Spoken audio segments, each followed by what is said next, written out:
Okay, let's, I'd like to call this meeting of the select board to order, let's just say 5:35. Our first item are the minutes and the orders. We have a motion to accept the minutes. Any other discussion? We'd make a motion to accept the minutes with the correction of spelling of vinous beverages. Second? I'll second it, yeah. Great. For the audience, welcome everyone, first off. There's a lot of folks here tonight. Thank you. There's just a misspelling with the word that I can't pronounce. It was Venus versus Vinous for description of the beverages at Skunk Hollow Tavern. So has to do with the liquor license. All in favor of approving the minutes, say aye. Aye.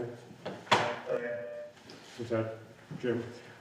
Just some background, Jim Riley has a bad cold, so he's joining us remotely, and Mary O'Brien is out of town today.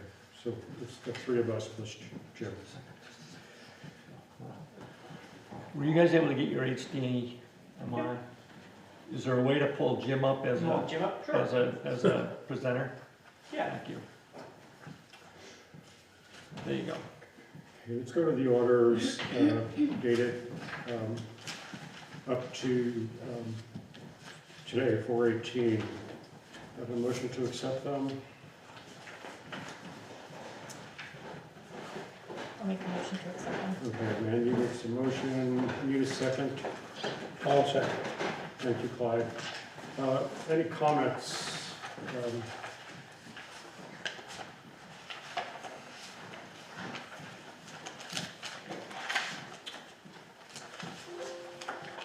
My one comment is the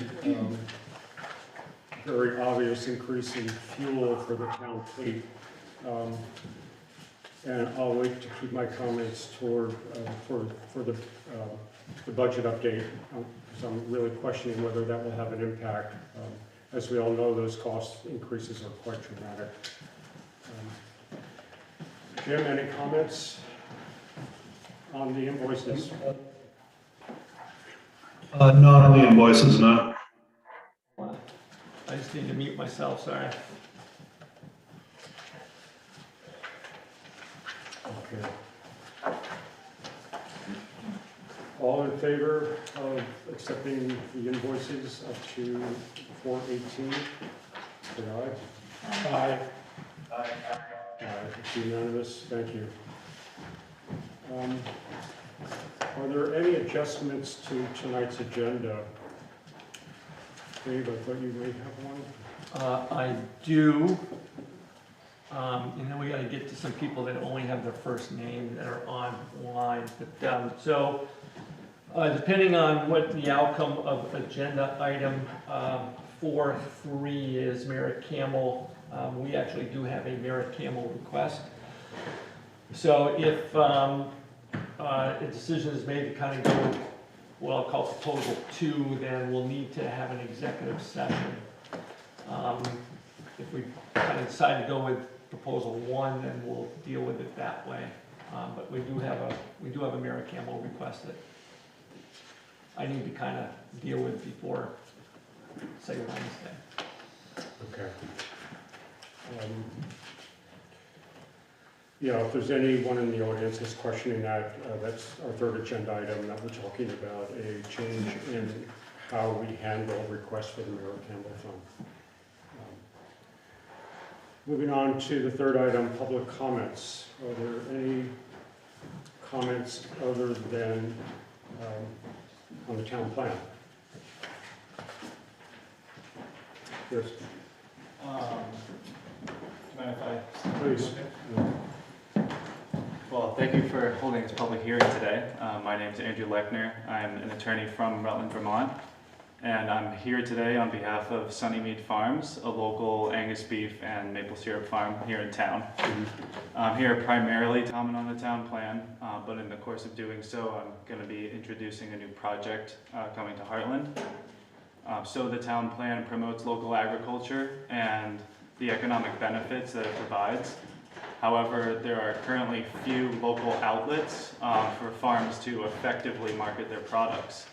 So Sunnymead Farms has been planning a project called the Sunnymead Farms Store, which will be located right on Route 5 between Three Corners Village and exit 9 off I-91, and it'll provide a valuable economic opportunity for local agriculture.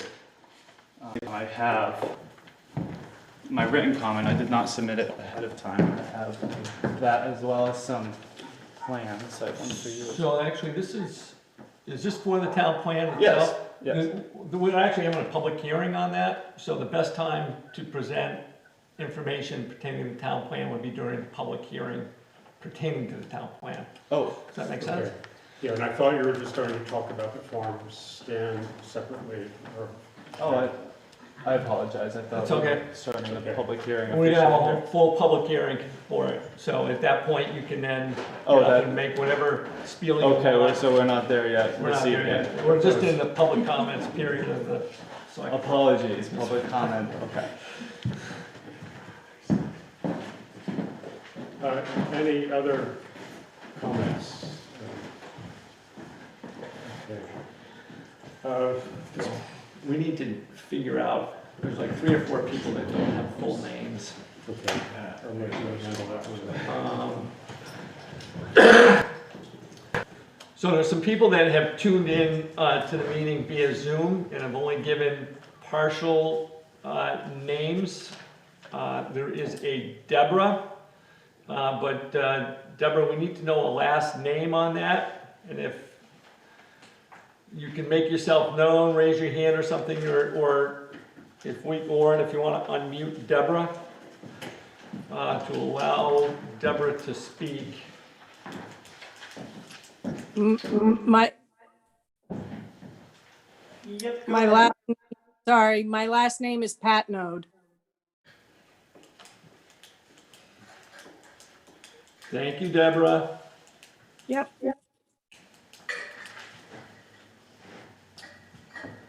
Okay, the next one is, I see a Doug L.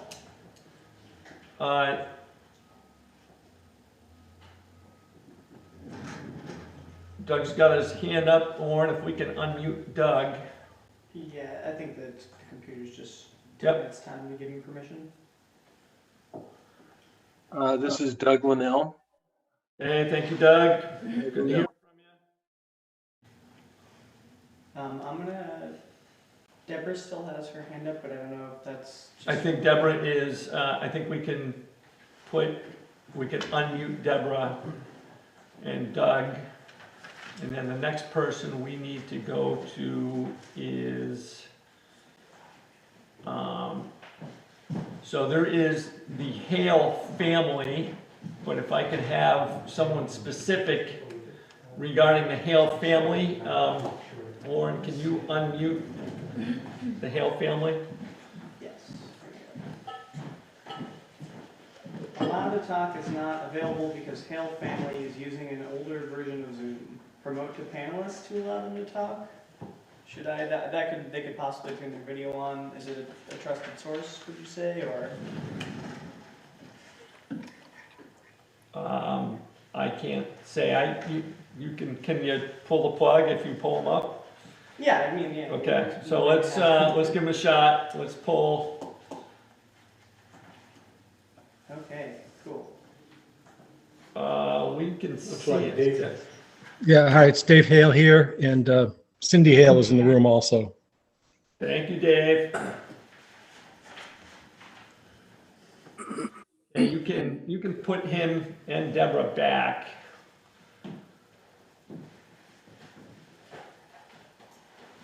Okay. Just a quick thing to. I don't know how to remove him without kicking him. So if he gets kicked, feel free to rejoin. But I don't want to leave him as a panelist, so I'm going to remove him from the panelist list. And if you can hear us, if you somehow get kicked from the Zoom meeting, just rejoin, and it should be okay. Oh God. Now it's saying if I remove them, they won't be able to rejoin. Okay. All right. And then Deborah as well can go to the back. Got And then the last one we have is SW.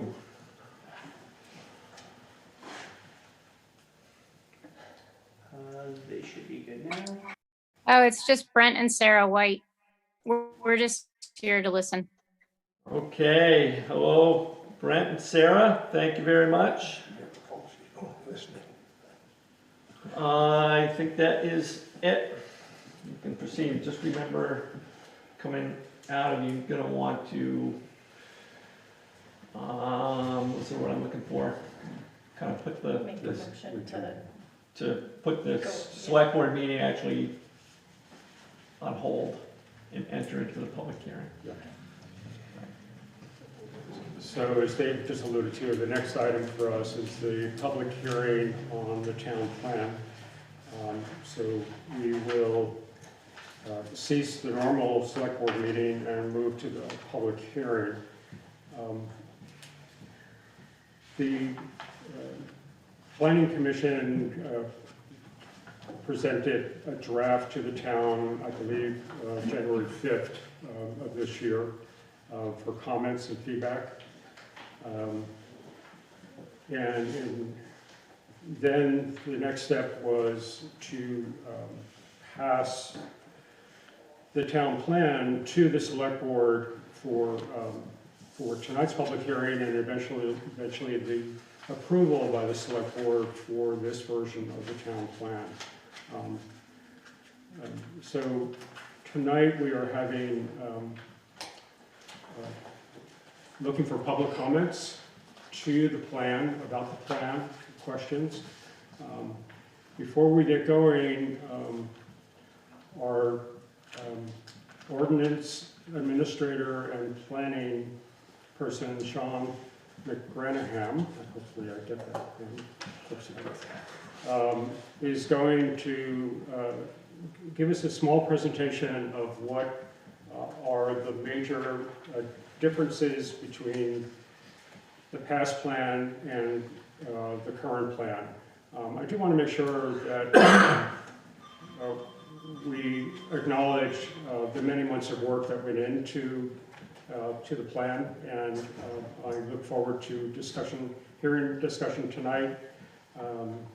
The select board will then, at a later date, consider the public comments, possibly in a deliberative session, or we'll check exactly how we do that, probably in a public session, and then embrace and vote on the plan. So I'd like to turn it over to Sean for some highlights. Thank you. So hi everyone, welcome to the public hearing for the updated draft of the town plan. I'm Sean McGranigan and I'm the ordinance administrator for the town of Hartland. So to start off the meeting, I'll be giving a brief overview of the major changes between the newly proposed draft of the town plan and the previously adopted 2017 version. So changes to the town plan. The two biggest changes to the town plan have been the complete overhaul of the energy chapter, chapter 6, and the addition of the forest blocks and habitat connectors chapter 10. Additional changes include updates to the I-91 interchange section of the land use chapter, which is chapter 1, and changes to the occupations, businesses, and enterprises section of the economic development chapter 9. Starting with the energy chapter, chapter 6, I'll give a brief overview of the major changes to each of these 4 sections of the plan. So, chapter 6, the 2021 Hartland Enhanced Energy Plan, draft D, previously named Energy, has been completely overhauled from the 2017 version of the plan to meet state standards. These standards lay out renewable energy percentage goals for the state and then break these goals down to a town level for Hartland. So the updated version of this chapter is broken down into 3 major sections. The first section, analysis, focuses on where the town is today energy-wise. Currently, the town of Hartland has a per capita energy consumption of 40 megawatt per hour, or 40 megawatt hour, decently below the state average of 63 megawatt hour. However, this low number can be attributed to the lack of commercial activity in town. So when compared to the 30 other towns within the Two Rivers Ottauquechee Planning Commission, Hartland has the 5th highest per capita residential energy consumption at 7,602 kilowatts per hour. Currently, Hartland relies heavily on fossil fuels and other non-renewable energy sources such as wood. The second section targets looks at where we need to be energy-wise by 2025, 2035, and 2050. These targets were chosen so that Hartland can do its part to meet the Vermont Comprehensive Energy Plan. The statewide energy goals are as follows. So first, they want to reduce total energy consumption per capita by 15% by 2025 and by 33% by 2050. And then second, they want a reduction in greenhouse gas emissions. So they would like us to be 40% below 1990 levels of greenhouse gas emissions by 2030 and 80 to 90% below 1990 levels of greenhouse gas emissions by 2050. There are also Heartland-specific goals which focus on increasing energy efficiency and moving towards renewable energy sources. And then the last section, Pathways, focuses on how Heartland can reach the 2025, 2035, and 2050 targets set in the plan. These pathways involve items such as overall reduction of energy consumption by 33%, properly weatherizing structures to reduce energy needs, and increasing renewable energy production in Heartland. So for example, like solar energy or small-scale wind energy production in town. And while the energy targets set forth in the plan are not mandated, they act as a guide towards a more renewable and energy-efficient Heartland. So now we'll move on to Chapter 10. So Chapter 10, the Forest Blocks and Habitat Connectors chapter, is completely a new addition to the town plan. So since 2018, the state requires that each town have a section identifying forest blocks and habitat connectors within town. These forest blocks were determined by the Vermont Agency of Natural Resources. So about 20% of land in Hartland falls within these forest blocks, and all forest blocks within Hartland are located within the rural district. The forest block section is broken down into 3 major sections: goals, policies, and actions. So these are the forest blocks we're talking about. Here's a map from 2 Rivers RPG Planning Commission. If you guys saw it last, difficult to show. But so in green, that's the forest blocks in Hartland. The green areas on the map, that shows the forest blocks in Hartland.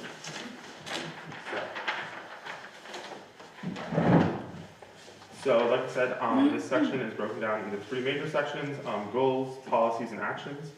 So there are 3 goals.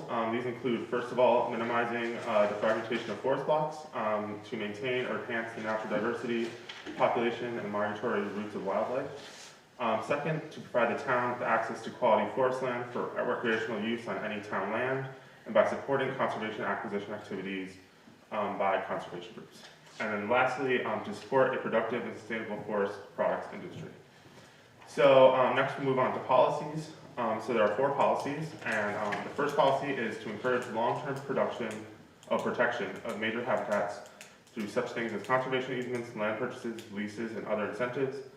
Second is to protect deer wintering areas and other animal habitats from development and other uses that adversely impact the resources without rendering a parcel undevelopable. The third is new subdivision and construction shall take reasonable steps to avoid disruption or loss of major identified wildlife corridors or crossings as identified by the Vermont Agency of Natural Resources or a wildlife biologist, and to minimize forest fragmentation. And then fourth is to encourage entrepreneurism and forestry activities in such a manner to protect the forest connectivity and preserve or enhance wildlife habitats. And then, so in addition to the goals and policies, there are actions for each policy. So these actions include things like encouraging landowners within forest blocks to take initiatives themselves by doing things like improving biodiversity on their parcels and creating wildlife management plans, and then also encouraging the town to take action such as limiting development within forest blocks. So moving on to the I-91 interchange, which is in the land use chapter, chapter 1. That area has also seen changes. The I-91 interchange area, which is shown in light pink on the future land use areas map on page 118 of the town plan. So like if you just go to the back of the town plan, it should be one of the maps on there. So this area is not visible from Interstate 91 or US Route 5, and any commercial development area is not to draw away from the village center or detract from Vermont's rural character. And there were issues with language in the 2017 version of this chapter. So the language in this chapter has been altered to properly found the area and clarify parameters for potential development. So moving on to chapter 9. So home business is an economic development chapter. The language in this section was corrected to define home businesses more clearly, and additionally, new language was also added regarding short-term rental units, limiting the number of employees and guests to 10, and stating that these rental units shall not exceed 2 bedrooms.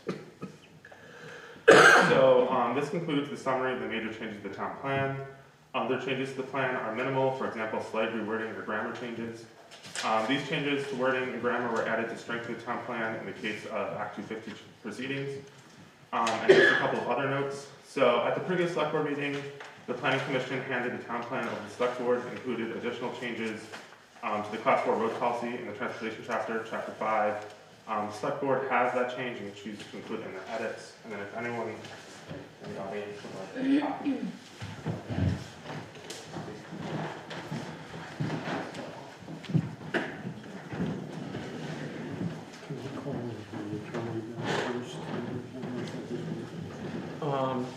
Yeah. So, Phil wants to give, have you break for a second and then take some other comments, and then we'll come back to Kevin or yourself, and then we can get to Jennifer's comments as well. All right. But he wanted to give the gentleman, since he was already out of the starting gate, wants to let him get back into the race there. Thanks, John. Take 2. Take 2. I apologize. Running out of order. I'll just hand these out now. It's my written comment along with some preliminary plans for this project. Going already. Dave, I will give you one, and then also I had 2 more for the other select board members, but if you could distribute them to them at a later time, that would be great. So I won't bore you with my introduction again. So basically, Sunnymead Farms is planning this project called the Sunnymead Farms Store, which will be a traditional Vermont-style farm outlet store offering products from Sunnymead Farms as well as other local specialty and agricultural products produced locally. And the parcel is located in the town's rural area, but it's along Route 5 right off of exit 9, and it's physically contiguous to the village area in town. We are very confident that this project it will conform with both the current town plan and the proposed town plan in the rural area section under those policies. But we think it's important for the town plan to include language that specifically, clearly and unambiguously supports this type of project moving forward. So the first recommendation that we have for the town plan has to do with the rural area section on page 22 of the proposed town plan. Basically, just in the introduction, we proposed the following language for the end. I will just read it in full, and on my written comment, you can also see a direct quote of the introduction if you don't want to look through the town plan itself. Maintaining the town's natural resource base, agricultural economy, and forest industry are primary objectives of the town plan to be implemented through the rural area. In these areas, only low-density residential development with home occupations and agricultural or forestry supportive uses such as farm stands and farms product stores located on principal highways will meet these objectives. We believe that this language is consistent with the rural area policies under the proposed plan, and also that it provides a positive tone for agricultural economic opportunity.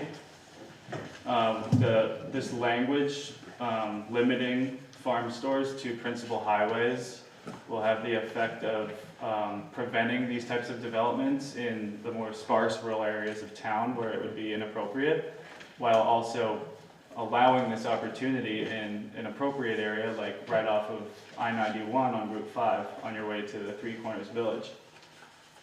This language also specifically contemplates the Sunnymead Farm Store project, which is the primary reason I'm here tonight. But alternatively, if the board chooses not to adopt this additional language in the town plan, we ask that you consider revising the future land use map on the village area designation to encompass the project parcel.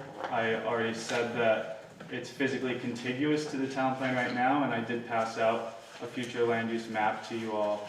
And you can see the shaded blue area, that's the parcel, right at the southern portion of the village area, and it would be a very minimal, expansion of the village area. And we believe that this project conforms to the town plan under the village area policies as well. So on behalf of Sunnymede Farms, we ask that you consider either of these recommendations moving forward with the town plan. Thank you for your time, and do any of you have any questions for me?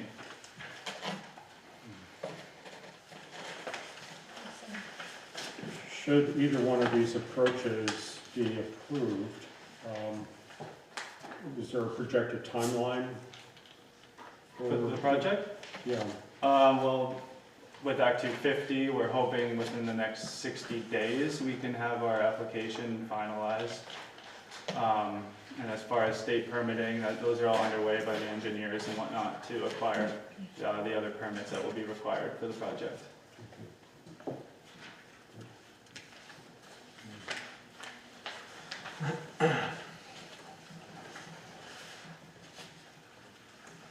Phil, I just had one question.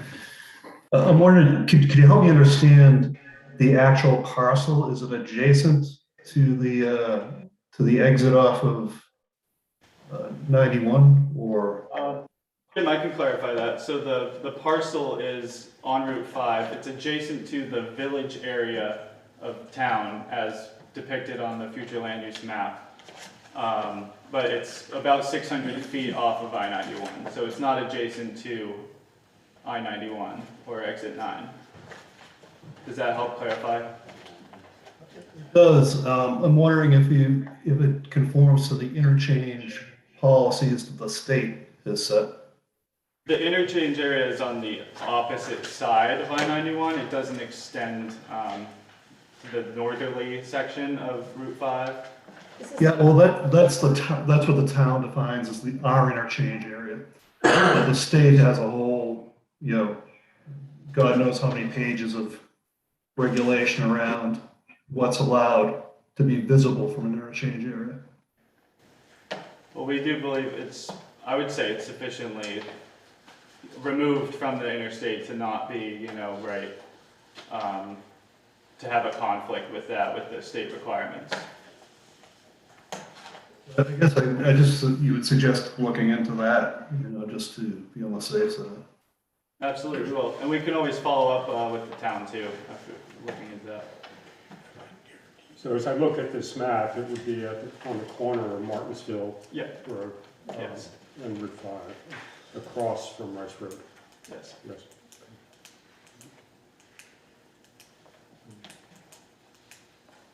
Any other questions? I don't have any further questions. Thank you, Andrew. Thank you for your time. I appreciate it.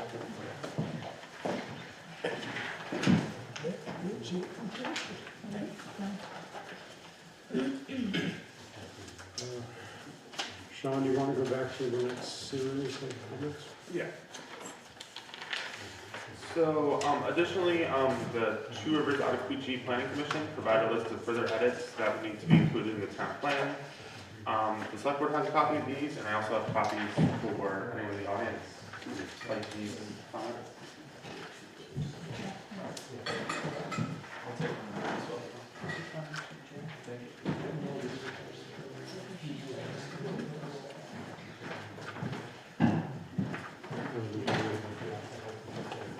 So you guys gotta get out on that. Yeah.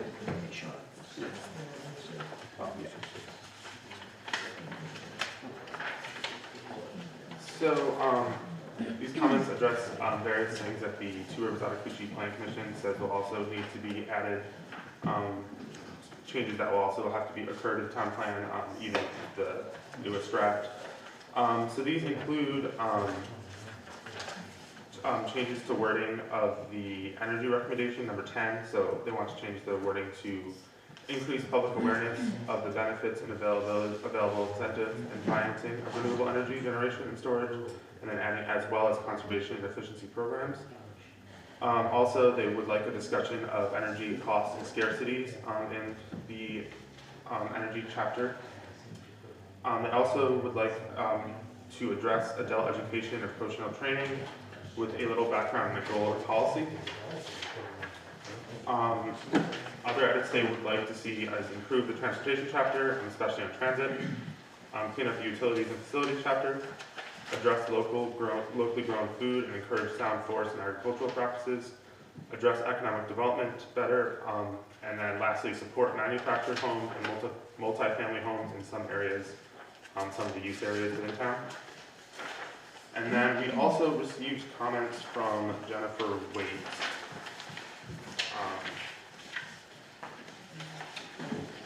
Let's see what I put those. So would anyone make a copy of Jennifer Waite's comments?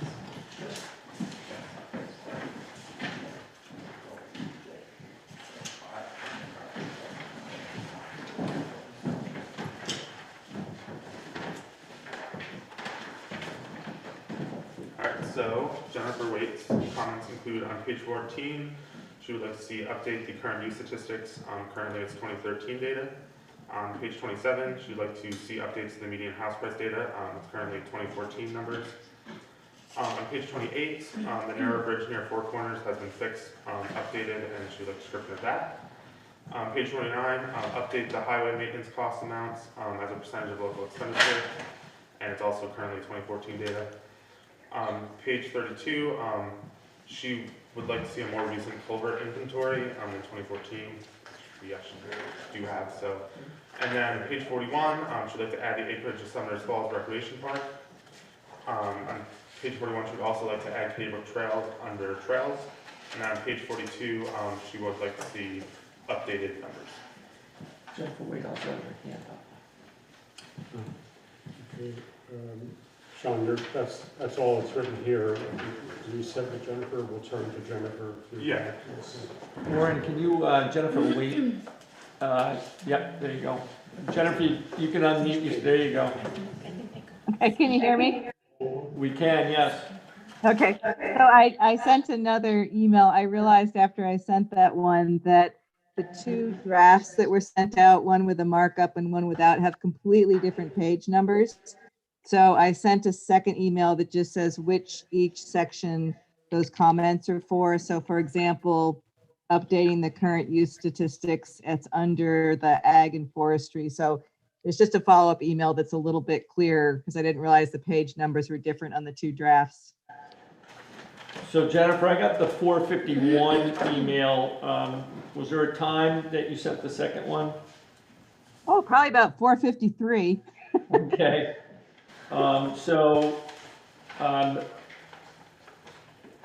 Following the meeting, I can print that off, but Jennifer would like to submit Have that in the 4:53 PM one that's got updated page numbers. Yeah, because these don't coincide. Okay.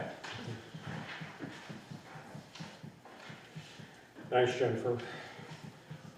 Thanks to the Planning Commission for all that work. Jim, you have your hand raised?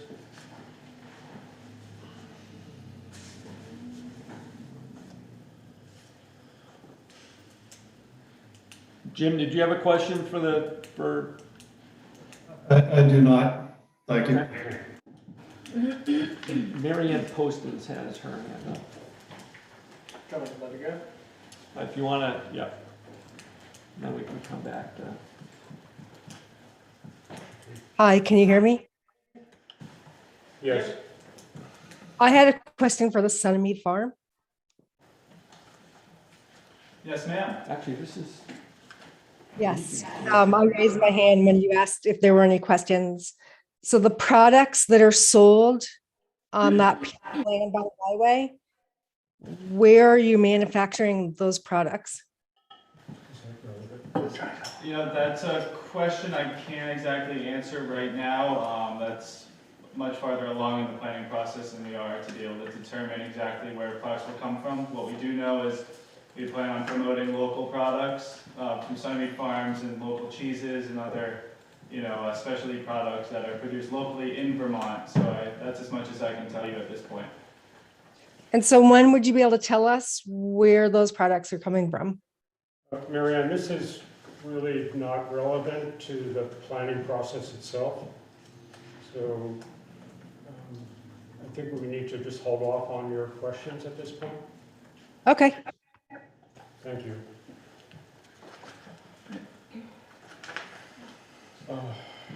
Sean, did you have anything else? I believe that's everything I have for you guys. Are there other comments from the general public? Yes?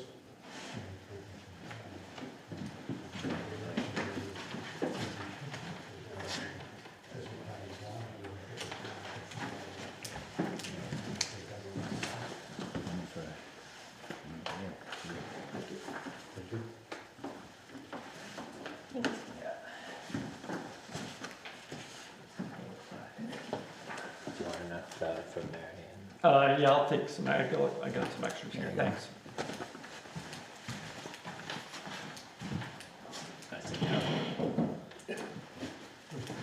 So my name's Todd Heyman. I own Matchy Farm and Cabins on Best Road in Hartland with my wife. She's not here tonight. I'm here because just last week I read the draft town plan for the first time and saw that the definition of home business is being changed to exclude lodging, and that lodging is not going to be allowed in rural areas at all. My understanding of the plan is I'm in a rural area. Because this is going to be something that is clearly designed to have Act 250 enforce it as binding law in Hartland, I think that kind of stuff should be put out to the public if you're going to change the rules that are going to affect people, so they know specifically that's going to happen as opposed to a 100-page document. But that's when I first learned about it. I didn't even know it was under consideration until I read the 100-page document. But so I haven't had a whole lot of time. But my goal in coming here tonight was to, one, give you a little information about our business, because to the best of my understanding, we're the only lodging operation that's licensed and running in Hartland right now. There's another one that got an Act 250 permit, but they don't have a public health license, and so for right now, I'm it. And invite anybody from the select board or from Two River who wants to come and see what we do or talk to us about it, because I do think it's a mistake to ban lodging from the rural areas. I would like the opportunity to work on some alternative language that takes into account more criteria and submit that to you for your consideration, but since I only learned about it recently, I haven't had time to work that language up. But I did want to share with you, because I don't think any of you have ever, with possibly the exception of Clyde, talked to me about our business and its impact on the community. I think there's a long list of benefits that we offer that might not be apparent, and I wanted to just run through it quickly so you're considering it, because I think it has a significant impact on the future of community economic development in a rural area like Hartland. And the first is that we increase the town's grand list significantly when we build buildings or renovate buildings on our property. And we don't send children to school who are coming to stay in those buildings. And so we're increasing your tax base, and we are a lesser burden on your services. We support other local businesses directly, Hartland area contractors, but also our customers. Last year alone, in 2021, we brought over 2,000 visitors who stayed in our 5-cabin facility in Hartland. If each of those 2,000 people spent $250 in mics and BGs and the diner, spent ATM fees in the Muskoma and other area businesses that sometimes close in small towns, and we all regret it when they do, that would be $500,000 in revenue in a community that might not have been there if we didn't have our 5 cabins. And to be clear, the proposed rules would have eliminated us. I wouldn't be here today if these rules were in place when we moved here. We also provide lodging not just for out-of-town tourists, but also for people in Hartland, which might not be apparent to people who are writing these rules. But on my very road myself, we've had multiple households rely on our cabins to house family and friends for weddings, gatherings, etc. One of the select board members here built a house on our road, and he stayed in our cabins many times, and it was convenient for him, as well as somebody who built a house just above his house on our road. Our neighbors come to our farm stand and buy product there. I'm sure we haven't pleased everyone in town or all of our neighbors, but I think that we have managed to pull off rural lodging fairly tastefully. and haven't had any major problems that I know of, although perhaps this rule is motivated by something I don't know about. We offer jobs. We have 2 employees now. When we started, we had none, including one 23-year-old Vermonter who came back to the state to come and work with us because she was interested in agritourism and wanted to see if maybe she could build a life in Vermont here. She's learning how to make cheese with us. She's learning all aspects of our business, how to grow food too. And then also, just when you think from the tax base, when we bought this property, it was a out-of-functioning old dairy farm with some falling down barns. It generated around $6,000, I think, in property taxes for the town. In the last 2 years, I think I've averaged about $17,500 a year to you in property taxes. I also generate, either directly or indirectly through Airbnb, over $30,000 for the state for meals and rooms taxes every year. And I think those are all benefits that may not be immediately apparent to you. I also wanted to talk about where I think a lot of the motivation for this is coming from. As I understand it, the Planning Commission's submitted 3 separate filings to the Act 250 board to try and stop Wise Pines from opening, or whatever the name of their LLC was, but that's their trade name. And nobody talked to us. I have no idea really what the issues are, but I have read the filings, and there was one that was dedicated to discussing us. I think that whatever the beef was there, it looks like it was noise and traffic, as far as I can tell, or what the fears are. And noise is something you can regulate as a town-wide ordinance quite easily, and it shouldn't really matter if it's a lodging place or if it's a neighbor who's making too much noise. So I don't really think that's a reason to ban lodging in a rural area.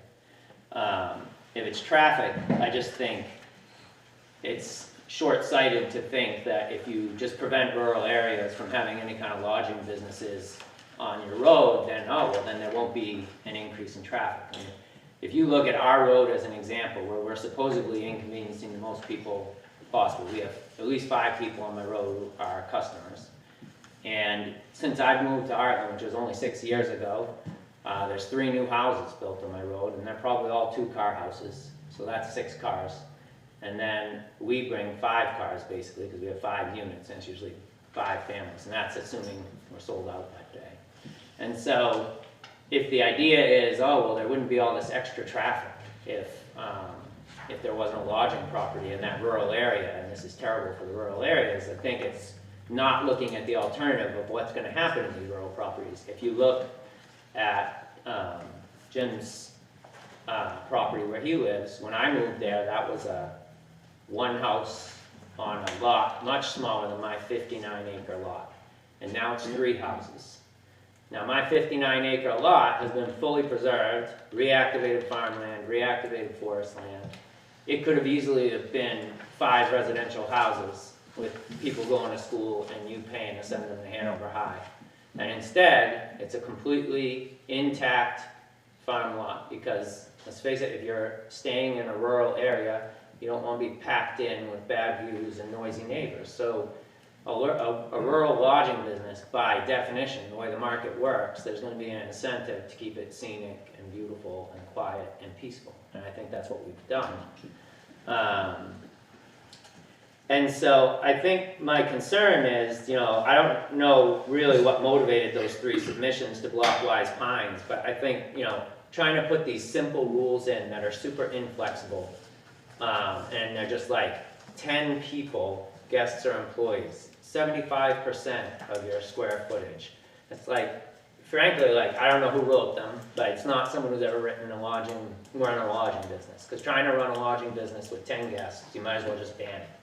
And if you're going to have 1 employee there and you're down to 9 guests, you might as well ban it. And maybe that's the goal. You don't want to say you're banning it, and so you're just going to make it so unprofitable, nobody will do it. But I think that's a real loss. I think that our experience here is that we've contributed a lot to the community, and another business like ours would actually be helpful to Hartland.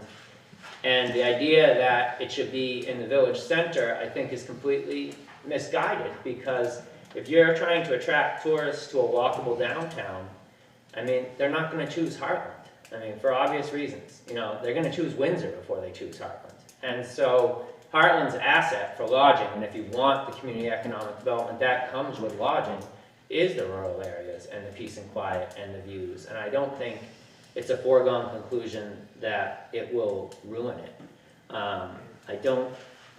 We could never when we've had hospitality consultants come and try and help us with our business, they're always shocked we're even making a living with 5 units. And we can go up to 16 guests. The idea that a family is gonna make a living on 8, 9, or 10, it's not realistic. And like I said, you know, I would be happy to talk with any of you, with anyone from Two Rivers Ottaquechee to come up with alternative language. But I think the way that it's set up right now, out of a motivation to have Act 250 block things that they weren't previously blocking that they wanted to have blocked, they're ending up with rules that are worse than zoning. Because now, like, you can't get a variance, and you can't consider things that are relevant, like how far away are you from the neighbors? Are you reactivating farmland? Can the neighbors even hear or see it? Is it 10 people on a 120-acre plot, or is it 10 people on a 4-acre plot? Like, this is just a simple, like, 3-sentence rule that's basically going to shut down any possibility of this rural development whatsoever. And I think it's short-sighted, and you'd be better off with zoning and conditional permit review, where the individual characteristics of the property and the project could be considered, so it could be evaluated on the merits. But like I said, if the goal is just to ban it, then you might as well do what you're doing here, because it basically is banning it. And so I would like the opportunity maybe to submit to David by email, and he could pass it to you, some alternative language. And if any of you have questions or want to know anything more, or even visit and see whether we're an eyesore, I went through every planning commission's minutes over the past 2 years. I saw one complaint about us saying we changed the character of Best Road and increased traffic. And that complaint was at the January Planning Commission meeting, and it was made by a person who was a 2-time repeat customer of ours who put their family in our cabins over the holidays because it was the closest and most convenient lodging place. I just don't think the evils of the business are what they're portrayed to be by the way the rules that are being proposed are written. Any questions for Todd at this time? Thank you. Yeah, if I submit something to David with proposed alternative language, can you Yeah. pass it on to you? Is that the right way to do that? Yes, it would be, Todd, and I appreciate the scope of your work, and we'll certainly consider something. Thank you. Other comments?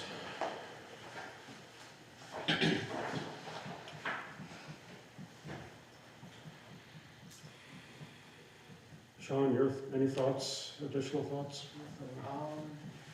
Not right now. I know last meeting Jim asked a question about the town plan and kind of like if it's the permits I see coming in are sort of fitting within the use areas, like the rural uses, and to answer Jim's question from last select board meeting, yes, pretty much all the permits I received some of them are in the rural areas, some are in rural residential, some are in village areas. They've all pretty much kind of fit in with the uses of those areas. So like the construction of a new home or addition of a garage to an existing home would be permits I've received in like rural areas, because that's like an acceptable use in those areas. And then I've only received one permit for a like industrial building, and that was the industrial area on Ferry Road.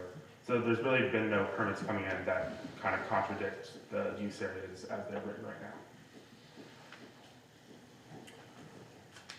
Okay, if there are no additional comments, going back to what I said earlier, the select board will review the materials that we were either presented or heard tonight.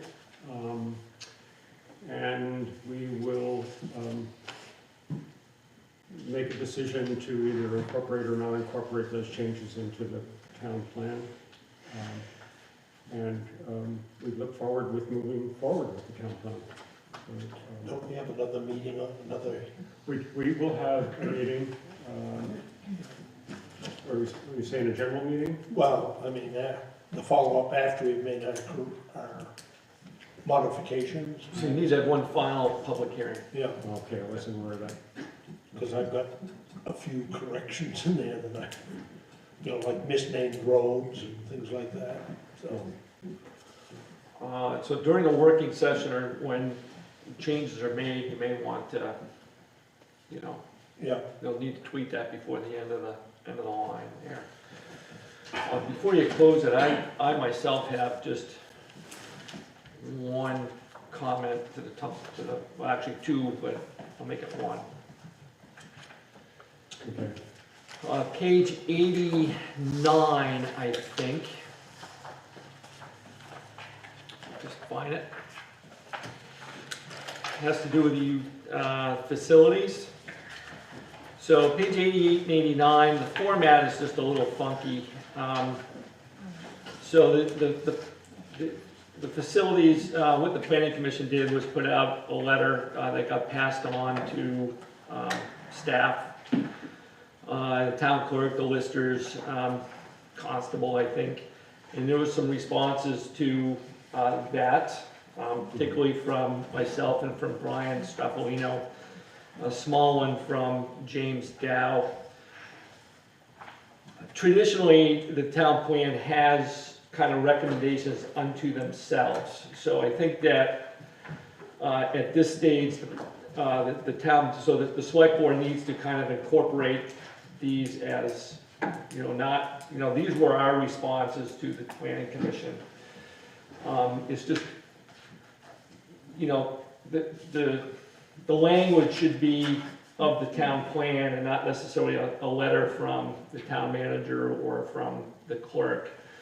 So you can look at this language and agree to maybe accept it and just kind of put the recommendations, I've got wording in here about Damon Hall and the highway garage, for instance, and Brian has wording about the vault. So it kind of needs to be a town, is it a town plan recommendation that, we will look into over the next course of this town plan, which is, I think, 7 years, 8 years. We will, a recommendation is that we will look at these assets to determine, whether or not they need to be upgraded. It just needs to kind of go from, our recommendations to the planning commission or our recommendations to the select board to actual, town plan recommendations. That's all I got. Okay. Good.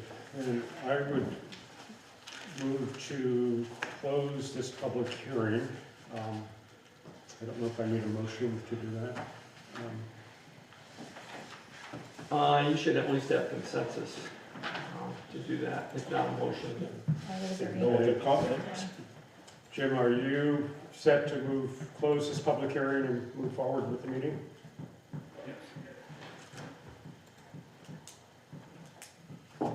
Yes. Okay. Good. Well, thank you, everyone. You're certainly welcome to stay. Talking about local emergency management plans and Merritt, Campbell for the next things on the topic.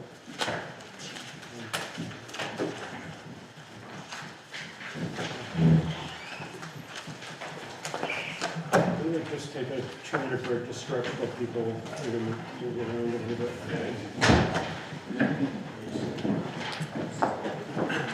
So Dave, you're page 88 or 89, I don't have it in this. It's not in there? I don't have it in this. So in the actual draft itself,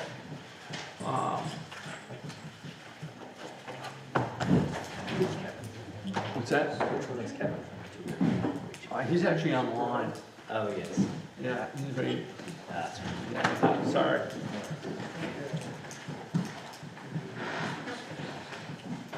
In the struck out one, I don't know. I tried to find it, I It couldn't. was, let me see. Yeah. If I can find it.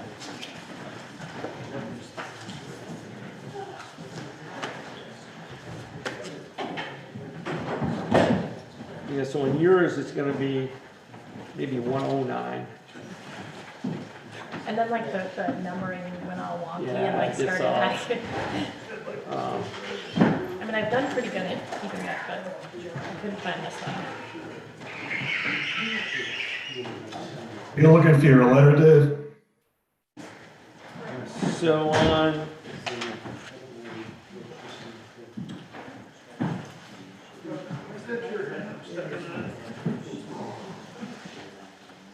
So on the part where it talks about, yeah, right here, it's actually, it gets wonky, it goes to page 11 and 12. Yeah.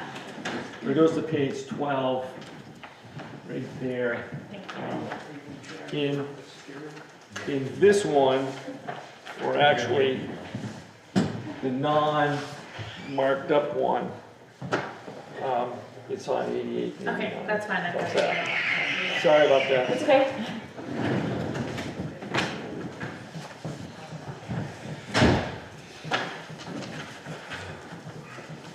Okay, are we ready to go? I'm ready.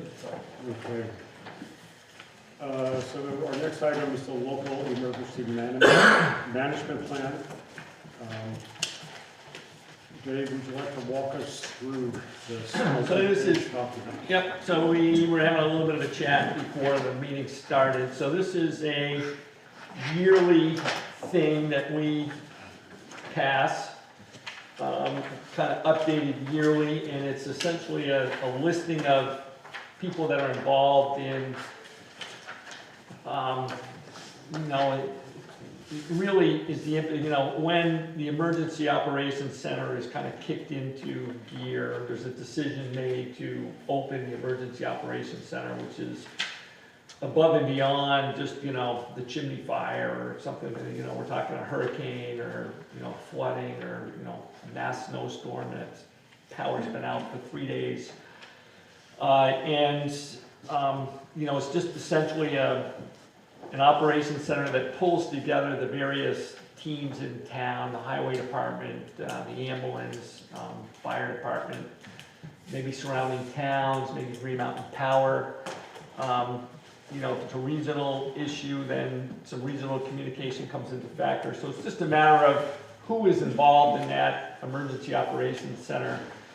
And if, if you need, at your fingertips, a listing of people that are important to that process, the listing of names and phone numbers becomes important. I would be looking for approval of this. Andy pointed out that you know, the American Red Cross would be a good number to have on there. I agree. So, you know, I would look to any changes, just kind of you know, approve this on conditions that the American Red Cross phone number get added, and Phil, if your phone number is wrong, that we update that, and I actually save the completed copy this year. Yeah. That is kind of it in a nutshell. I think there's two important things. One is there is a contact in here, but there is a list. It's not a large one. You know, the work effort in Hartland wasn't huge, but there is kind of a database for, they would say, the aging population, that if there's an emergency, John or the person that's in the EOC can contact dispatch, and they keep a database of you know, people that would be in need prior to anybody else. You know, they have a medical emergency, so if the power is out for 4 days, and, you know, they're dependent on, you know, whether it be an oxygen tank or something that would be dependent on energy, then they may be in that database and contact them. Something that always comes up is the regional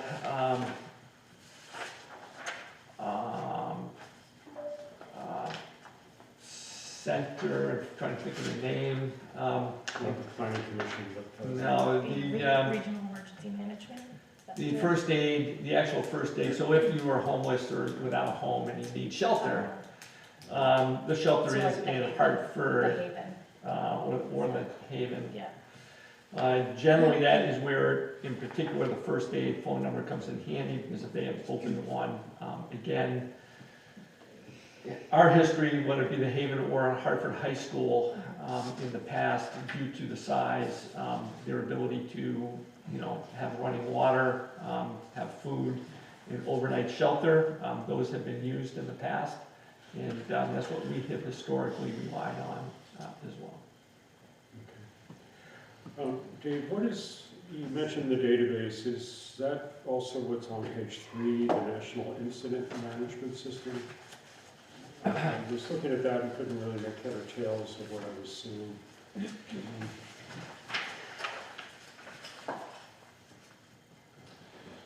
No, this is an entire kind of a category of equipment.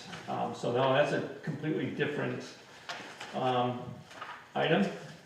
So what I was talking about was more on page, I think it was along with aging in Hartland. So the citizen assistance registration for emergencies care is it. And there was an effort a couple years back, along with the Hartland Cares group, to kind of get kind of a second impetus, because they rolled out with that, I don't know, before I came, maybe 8 years ago.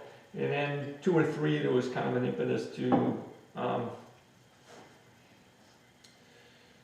trying to promote registration of that. Sure. It's a delicate area because of HIPAA. To keep information, you would have to actually have approval from the person. It's the actual person that registers themselves. Yeah, and I think our fire chief, John Sanders, had access to something like that. He was the guy knocking on doors. Okay, good. So I think what you're asking is that we have a motion to accept the local emergency management plan with the addition of the Red Cross information and the correction of 1 or 2 phone numbers. Also, Would you like to text that to me, or can we put that on the airwaves? My phone doesn't ring, I'm comfortable with that. Alan Beebe's email address should be updated too.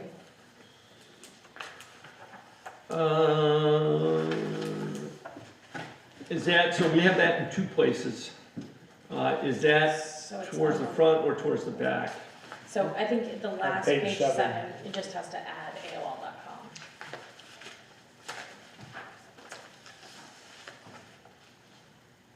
AOL.com. Okay. So we've got Mr. Beebe's email. We've got the Red Cross phone number and Mr. Hobby's phone number. Dave, I just had a quick question for you. What's that? No, your name can't come off of it, Jim. You're on there. Just per nature of seniority, you get. Yeah, just send everybody over to my house. So why do we have the Hartford School instead of the Hartland School? What's the difference in their capabilities? Big, huge difference between the two.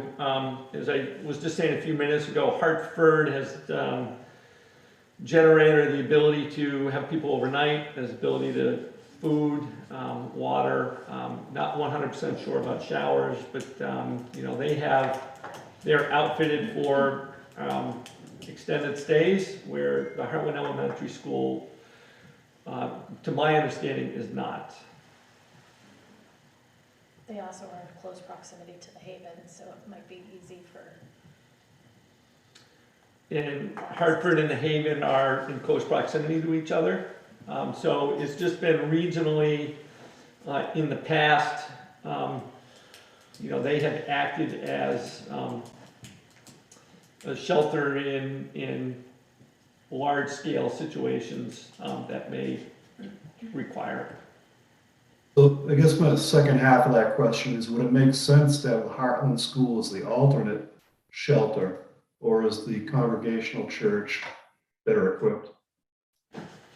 So kind of two different things. So neither one of them really make up an alternate. I think on the Congregational Church, I put alternate simply because at times they have allowed themselves to be used, you know, so if it's too hot or if in the afternoon, you know, somebody is out of power, there is a select 3 or 4 people in town that have sought out a sheltered area, and the Congregational Church has allowed that to be used. They have a kitchen there, but it's strictly short term and for a couple hours compared to the capabilities of Hartford or even Hartland. Hartland, again, depending on the situation, you know, we have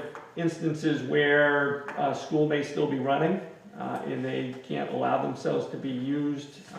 They traditionally have not allowed themselves to be used. My understanding is their generator does not generate more than just the basics, so it's not optimal. That helps me understand. Thank you. He said that helps me understand. Okay. Can I ask for a motion, please? I'll make a motion to accept the local emergency management plan with the changes of adding American Red Cross and phone number, updating Phil's phone number, and correcting Alan's email address. Is there a second? Yeah, I'll second it. Thank you, Clyde. Why's my old phone number listed with your phone number? That was my phone number for umpteen years, 104. Is that mine? That's the one's listed for you. Oh, you can have it. Well, I had it, and I don't need it anymore. Yeah. All in favor of the motion, please say aye. Aye. Aye. Jim? Aye. Good, thank you. Clyde, is that on page 6? Yeah, that's the one where it says 2104. Yeah. Yeah. Yeah, I had that number for 25 years. You know, it looked familiar to me, but I didn't know. I should have called it. You get a busy signal if you call it. I'm gonna try that. I am on my cell phone. Okay, Damon, keep it on track here. Our next item is the Merritt Campbell Fund policy.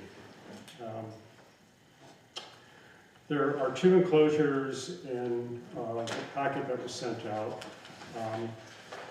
or 2 proposals, that is, for handling the Merritt Campbell request in a different way. I was glancing at old minutes from many years ago that were online, and the procedure that we're about to change goes back quite some time. You know, I think we're all familiar with the Merritt Campbell funds. Have been funds that have been in the town coffers since the late 1800s. 2 separate funds. Not a significant amount of money, but there's enough money that and the wording of those funds is to help. I'll just use modern terms.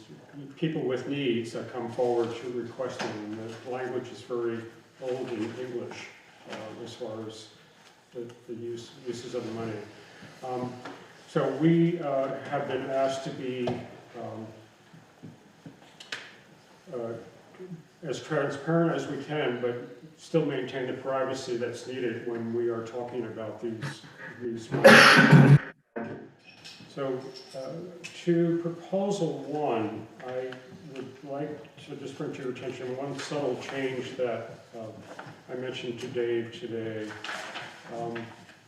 This process starts with the Hartland resident writing the town manager with this monetary request, including the reason, what the target is, to fix a car or fix the washing machine.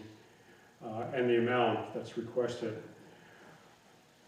Or the town manager could be contacted by a trusted source on the need of a Hartland resident.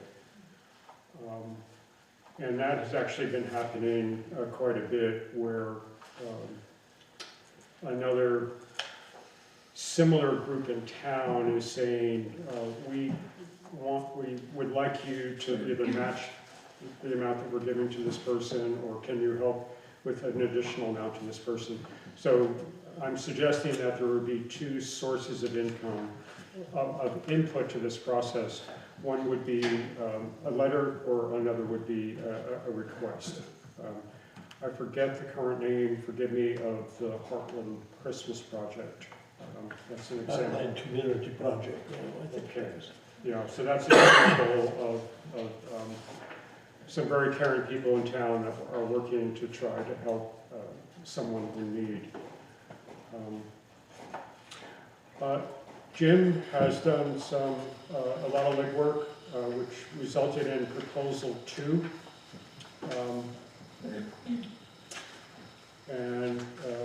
Proposal 1 is something that stemmed out of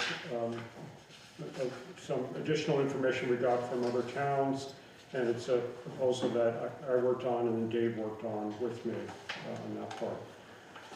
So I'd like to open up for discussion of which proposal is the best way to go forward. Jim, are there any comments you would like to make on your findings, talking about with the legal folks that we talked to at the Vermont League of Cities and Towns? Well, I mean, so I worked with them to, flesh out what the steps would be, right? To make sure that we, if we did go to executive session, we were doing it correctly. And in reality, this process can be used for more than Merritt Campbell funds, right?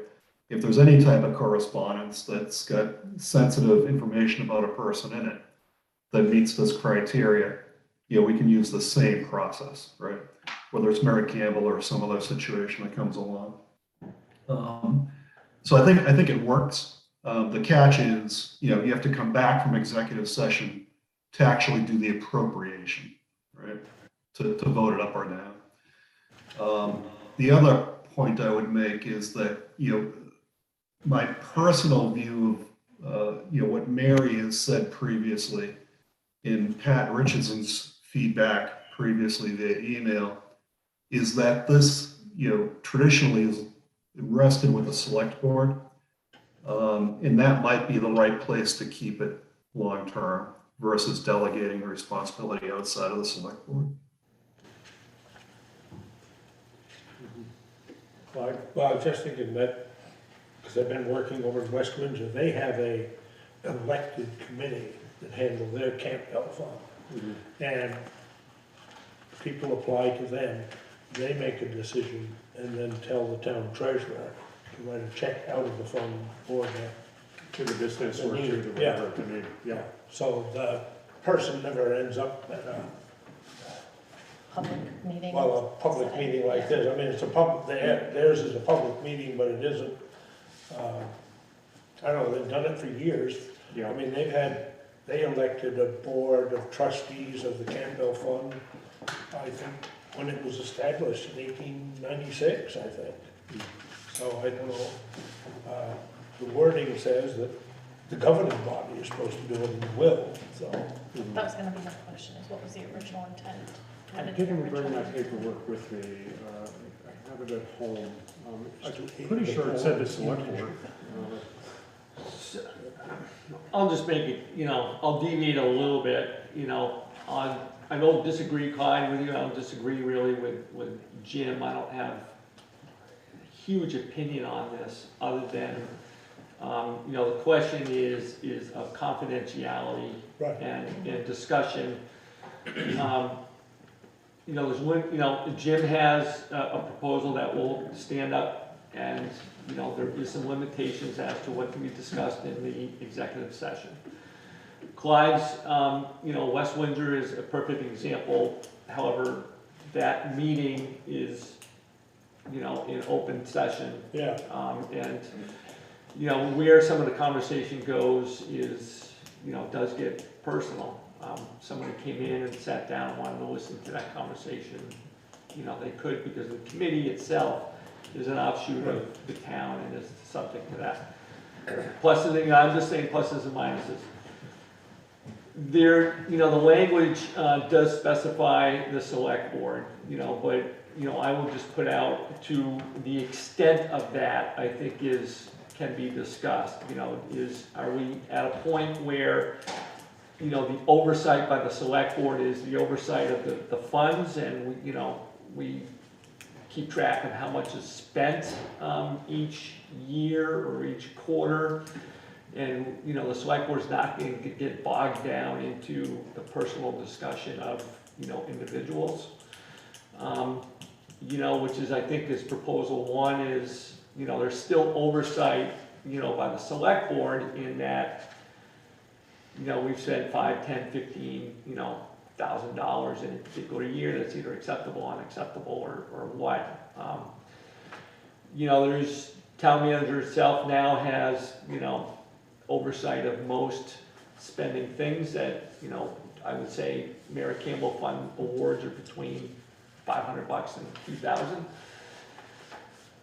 Or is the oversight to the extent that Jim and Pat and Clyde are talking about that, you are gonna sit and talk about, the nitty gritty of families and whether they're deserving of the money or not. I don't know if I really,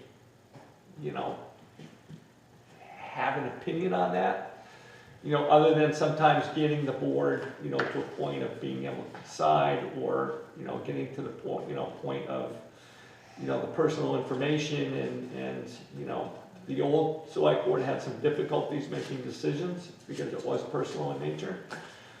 So I will, I think the range, I think oversight is a matter of, how much, I think that you could say we have oversight and you have oversight over the fund itself, or oversight is, you're gonna get into the details of the discussion. I think that's, where you're at. In the second proposal, we're able to go into executive session, and it's following all the criteria with Vermont League of Cities and Towns to discuss anything personal in nature? Not anything, Okay. just what's What's on the table? on the letter.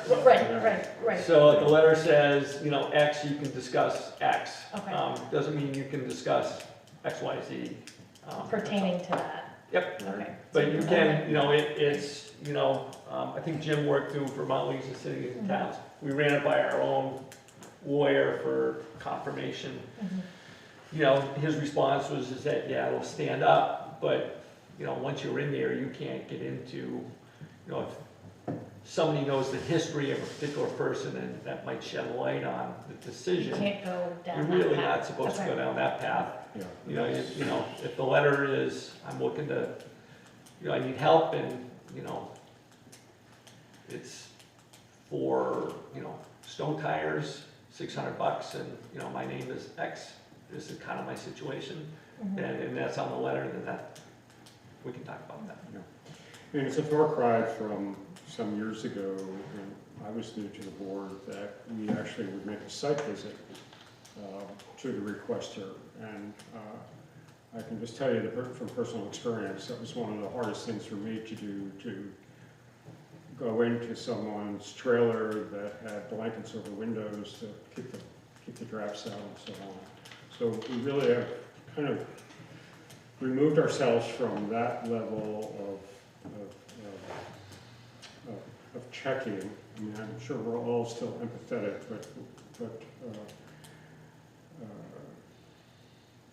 I don't see us going back to that, and I don't think either proposal has us doing that. But I throw that out because we have been trying various iterations over time to do the right thing. And again, the select board spent a lot of time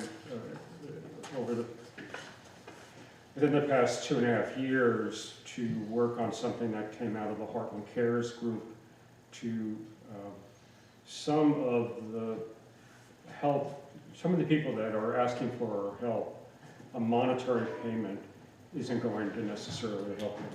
And that's where we came up with the idea of the case manager. And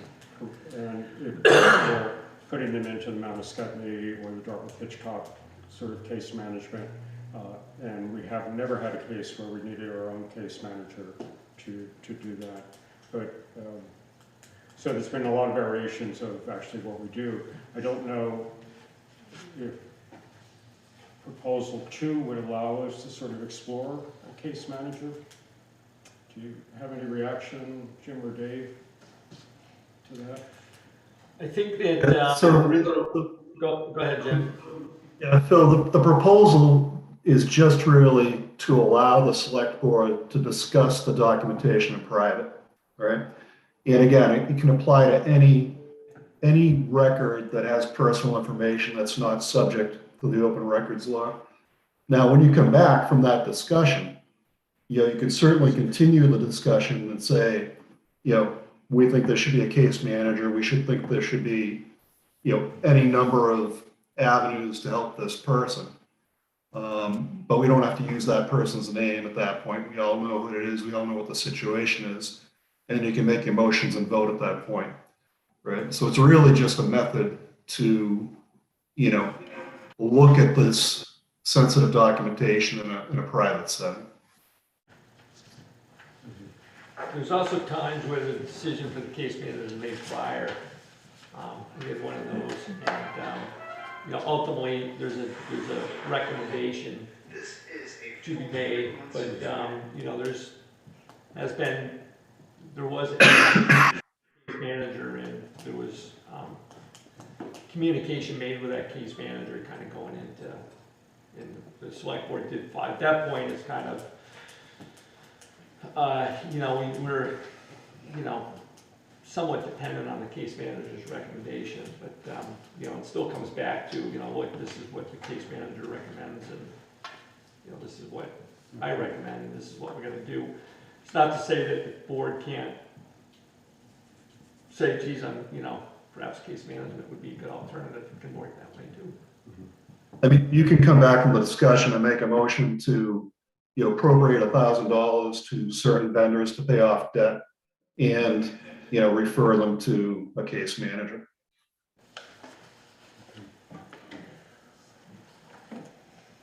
Okay. So how do we resolve choosing one? People have thoughts. Well, I have one last thought, and my thought is that if we're moving away from the select board owning this, I think we should hear Mary's thoughts. If we're going down the path that the select board still continues to own it, then I think we could probably have that vote without her.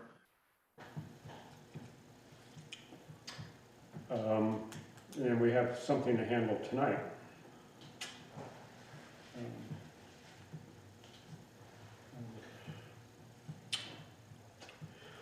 It's not to say we can't use proposal number 2 and make the decision, and then, but the ultimate decision is to, go ahead and move away from it. I think we could probably still use the steps outlined in proposal 2 for tonight. Jim, it's going to put you in kind of a tough position because we're going to lose Zoom at that point. When we go into executive session, Zoom will go away. Okay. I can maybe try and send you a Teams invite, but Zoom will go away at that point.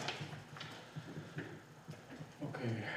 Yeah, I mean, you can send me a Teams invite or just conference me in on the phone, whatever's easier. Okay. And if you can't get me, then, it is what it is. Good. Then, do others feel waiting until we have a full 5-member board is useful? You've got something that has to be handled this week, right? Yeah, and what I think what we're suggesting is that we can do a trial run of proposal 2. And then if it doesn't work, we'll have some good feedback. Yeah. Okay. And then so a motion to accept, that we follow those guidelines? For tonight's. I think we are not accepting them, but on a temporary basis, we would use them? Yeah, because it's really not, we're not, Jim is suggesting that there should be all 5 of us here to choose. Well, yes, too. So I think we would have a motion just to table it, discussion, and then just do a trial run with it, just to get through tonight. Jim, are you comfortable with that? Yeah, absolutely. Okay. Are you? I'm okay with it. Okay. It's, you know, Do we need Let's- a motion to table it, or should we just? I think you should table it. We may have one person that wants to move forward with proposal 2, but, you know.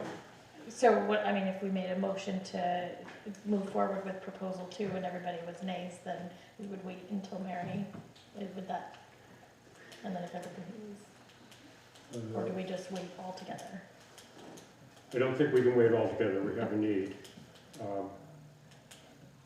And we don't want to get in the same problem that we're having. No. So it's kind of, is there a way that you can bring up the need without mentioning any names, but just the situation? So let me clarify. So what you can, so my understanding is we can use proposal 2 regardless. So you can declare the letter to be, non-public information. We can make a motion to go into executive session, have the discussion, come out of executive, make the decision, come out of executive session, and just state that you're going to spend X amount or you're not. The secondary discussion is whether going forward you're going to use proposal 2 or proposal 1. And I think what I'm hearing on that one, either a vote tonight or to put it off until Mary's here.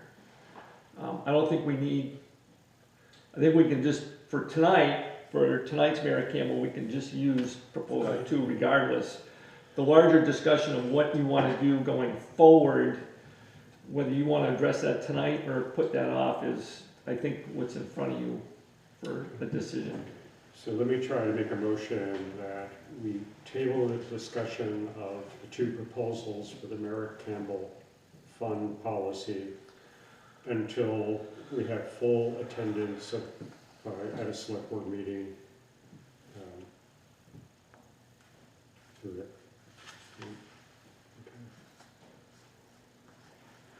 I'll second it. I second it. Okay, all in favor? Say Aye. Aye. Okay. So we will come at the end of the meeting, we'll come back to this. Okay. Yep.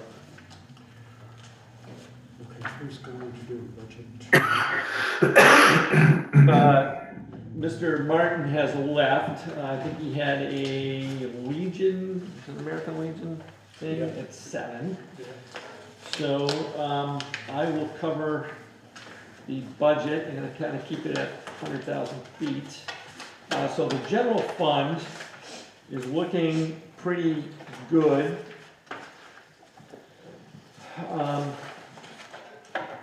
From an expense point of view, it's a little confusing because Martin has already done an adjustment. It's technically not incorrect.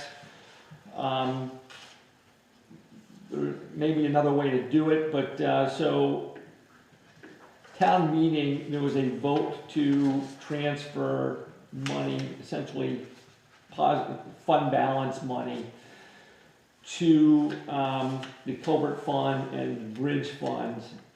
He has made a transfer, it's popped up in what I'll call the income statement, or the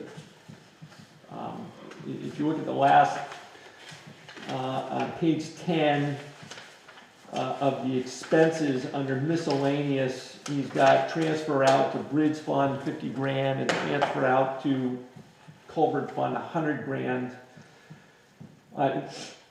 it's funky way he did it because it throws a monkey wrench into the accounting for the budget for this year.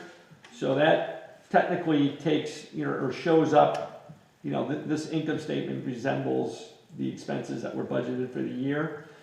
And all of a sudden he's got 150 grand going over to some reserve funds, which technically isn't correct. It will pull that out of fund balance.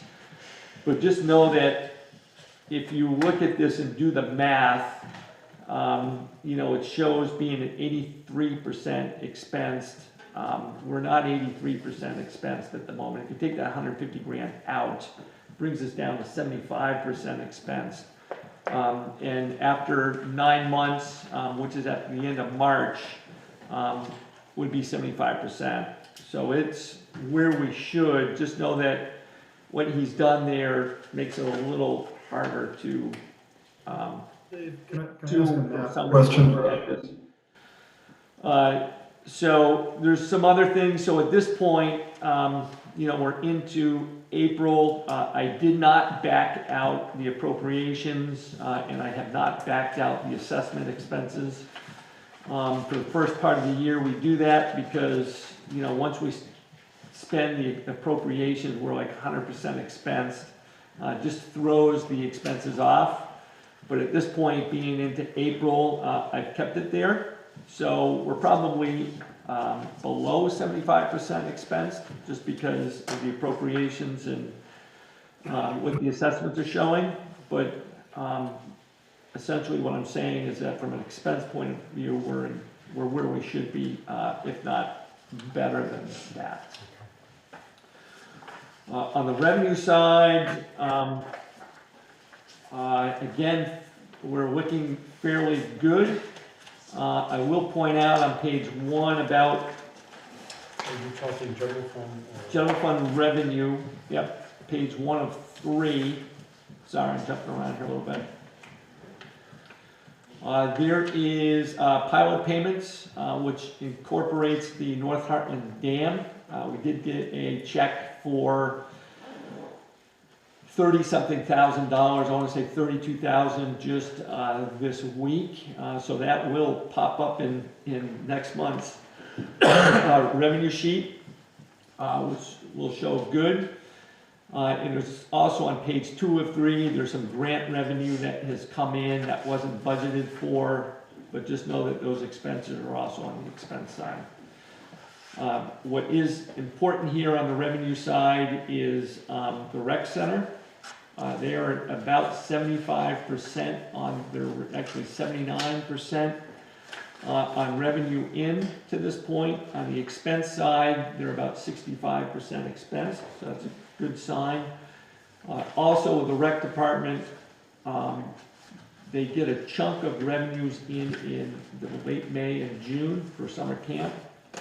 Summer camp starts in July, but people prepay in June, so I guess the moral of that story is that the rec department is looking pretty good at this point as well. The highway department is actually under budget a little bit. We did just have about $10,000 in stone expenses during mud season, yet we're still got some room in there, which is good. Coming into last year, we petered out by about May, and we were kind of sucking wind with our hard pack, but we seem to have some room there, and that's a good sign. Also, remember, we have not done our paving yet. We were supposed to have done paving by the fall. We are looking at doing that in May. There is some squabbling over pricing of pavement at the moment. We were led to believe that they would hold the pricing, but things are so bad at the moment as far as asphalt pricing that is not a guarantee. So I will get into this in the town manager update. So right now we're under budget. But just know that not only for paving this spring, it's been kind of a recurring discussion on Clay Hill Road as well, but just the sheer inflation of even our everyday maintenance at this point is really taking a hit. So just something to, consider going forward. There's also some grant revenue that is due to us in the highway department for the leaf blower. Phil, if you remember, that was in last meeting's warrants. And also we have some grant money coming back to us on the bridge work on Mill Street. And the state has been giving us a little bit extra in the projected state revenue that we were going to receive from the highway. So that has been about $4,500 per quarter. So that's a nice little bonus as well. But at the moment, highway department looks good, all with an exception of the equipment expense. Excuse me, Jim, I got your cough here, but I think I had it before you. The equipment part, we are running at about 79% expensed. That's before we take the remaining amount. I'm on page 2 of 3 at this point on the highway expenses, about 2/3 of the way down. We were hoping to transfer about $155,000, $154,693 to be exact, over to the equipment fund. So if you factor that in, we're about 79% expensed on equipment.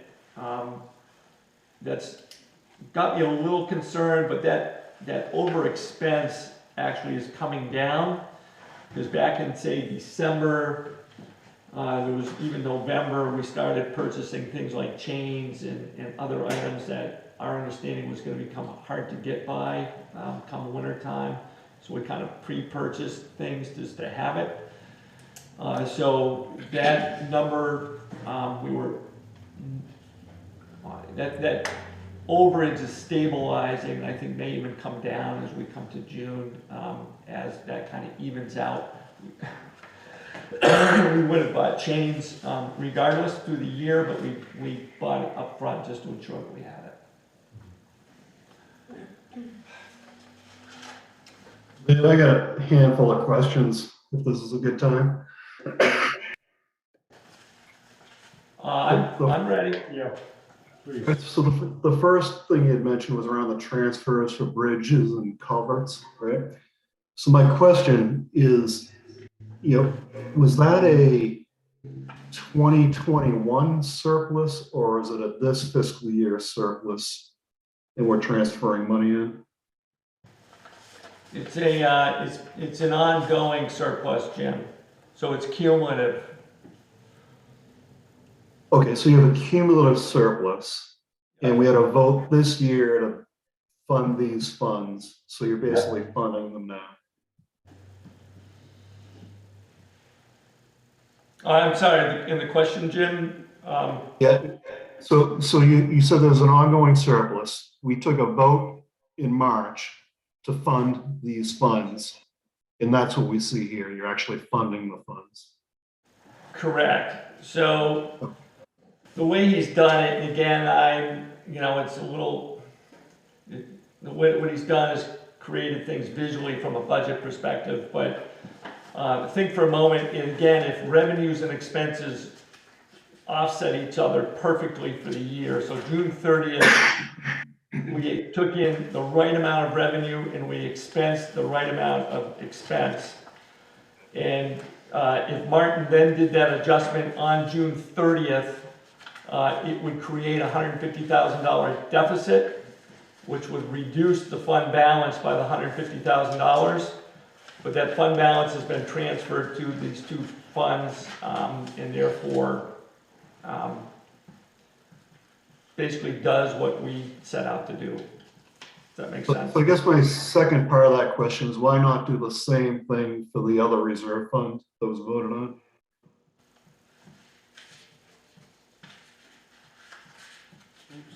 Refresh my memory, Jim. I don't remember what the other one was.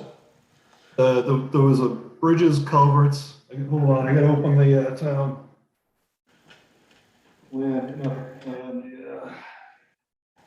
Report. Those separate. Yeah, there were 3 of them in all. The fund balance reserve fund.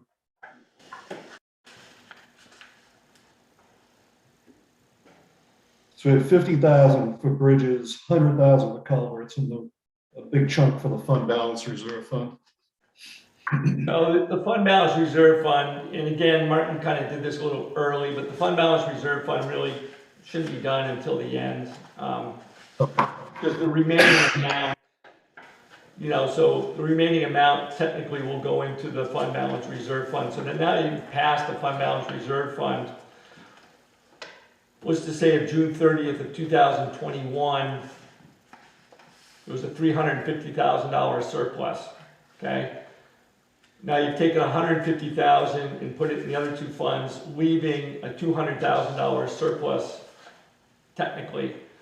The way this budget is moving so far this year, you're probably gonna end up with greater than that. So you move, at this point, that article read that, you would have a zero fund balance at the end of the year, and any positive fund balance would move into that fund balance reserve account. And any deficit, it would then draw out of that account and cover it. Does that make sense? So you're gonna basically true that up with whatever the surplus is at the end of this year. Yeah, because otherwise you're just gonna end up doing two adjustments, Jim. If you Yeah, moved it over today, whatever is plus or minus by June 30th, you'd end up moving that over as well. Not 100% sure. I'd have to touch base with Martin again. It's been a while, but I'd have to just make sure that's what he had in his head. But it really is not an adjustment that can be done until we get the audited numbers come Yeah, I'm with you. year end 2022. Okay. I have one more question. Anybody else want to work one in? I'm set with the budget, so go ahead.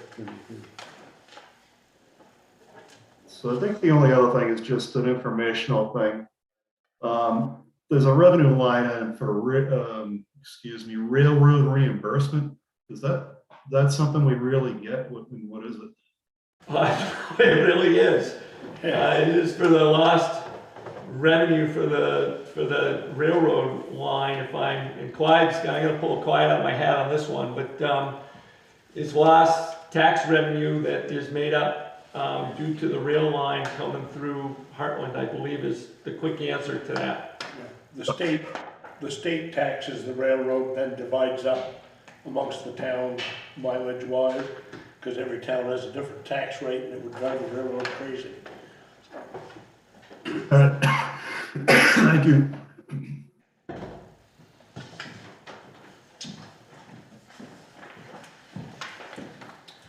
Okay, I think we're ready to go on to the manager's notes.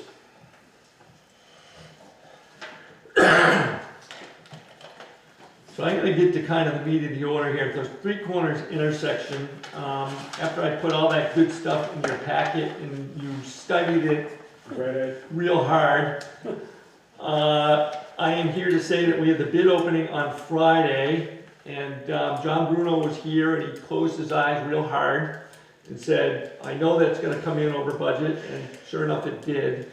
So we had one bid, it was from Willie's out of Windsor, I believe, and it was considerably higher than what was estimated. It came in like 50% over. So what we are going to do is rebid the project at this point. Essentially because just one single, there's nothing to compare that bid to, what they bid for certain numbers or what their thought process is. There's nothing to really compare that to. So kind of jumping the gun a little bit here. The engineering firm is analyzing it, is taking a look at it, and they are going through the numbers. If it ends up being as projected, the thought process here, and again, it hasn't been official, but the thought process is, if that's the case, due to, the non-competitive nature of the bids, we would look to put that back out perhaps January of 2023, when the new kind of season comes in.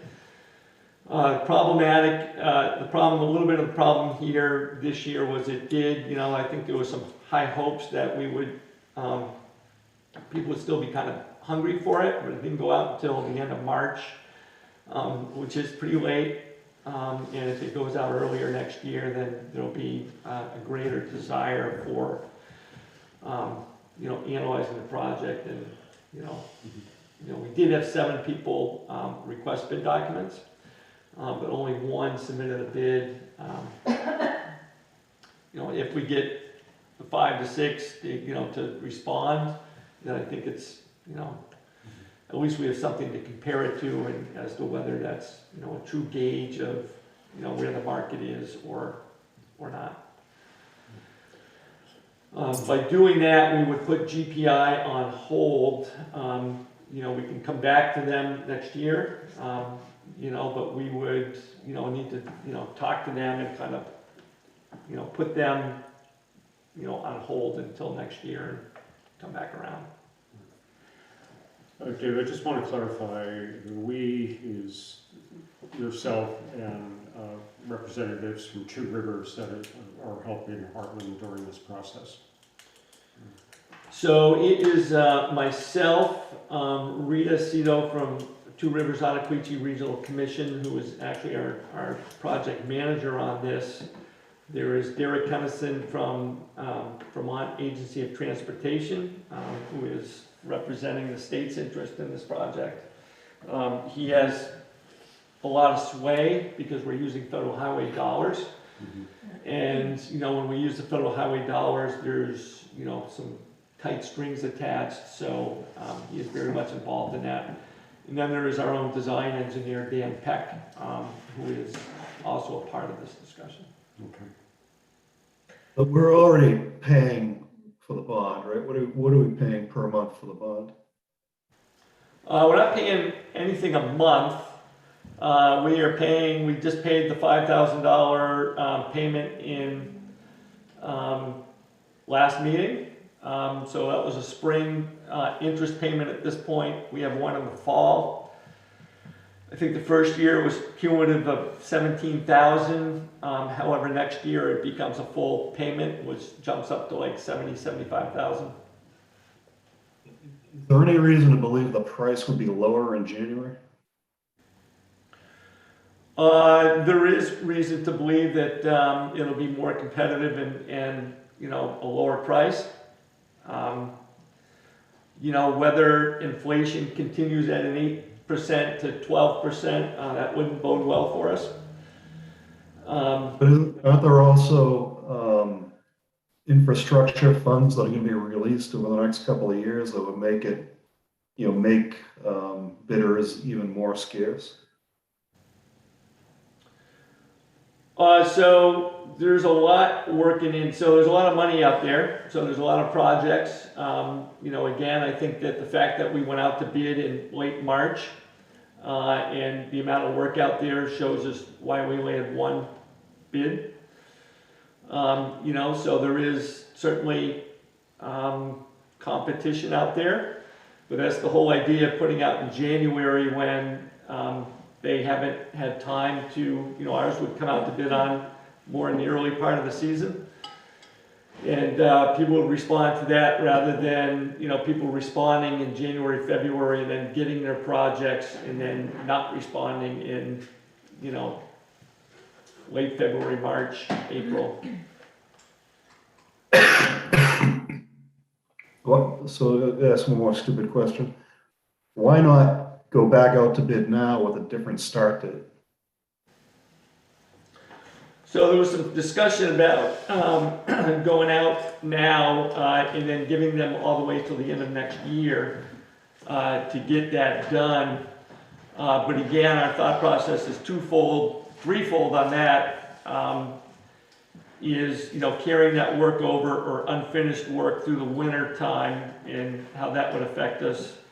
The fact that most people seem to have their work at the moment, and you know, the ability or inability, because if they respond to us, you know, they've got about a month to, you know, alter or ask for some changes on the materials that they've bid on. So somebody might be pretty hesitant to bid today on work they're going to be doing next July. That's not to say that there's not going to be some of the same concerns when they submit something in January, February. But, you know, we're even a year farther out at this point. So, you know, ultimately it came back to, you know, looking at and getting some feedback even from some of those that did not submit bids as to, you know, why they may not have. And, you know, some of the feedback was that, you know, if it were to come out in January, that would be, you know, they would consider it most likely at that point rather than now.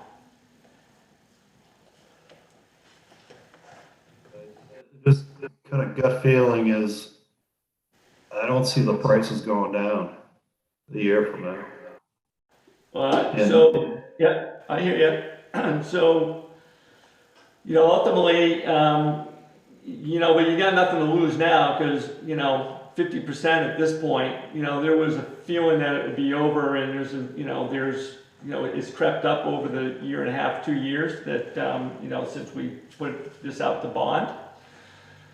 But, you know, and again, you've got no competition to, you know, you got nothing to compare this to. You've got one person that submitted a number. You know, he could have been, you know, put it out there for whatever reason. If you got it, you got it. You know, we don't know. You know, there's always that chance that it goes, you know, even, you know, higher than the number that came in. You know, if it continues to creep up, you know, I think it's, you know, again, you've got alternatives. You've got a surplus in your highway fund. You can use ARPA money for this. So you've got options if you want to continue with this project. It may come to a point where a decision needs to be made as to, you know, you drop the utilities. That would be kind of bizarre since we went out to vote and 2/3 of the people voted to bury the utilities. You can always drop that from the occasion, and you drop, you know, 500 grand out of the project, and you got the basics again of just that.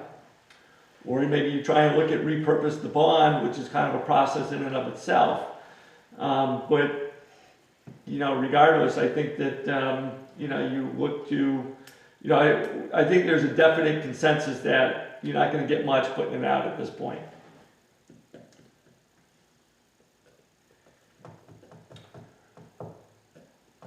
I think it's not surprising news that this late in the season we only have the one bid.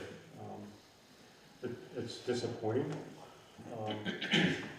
and I guess I would have to go with the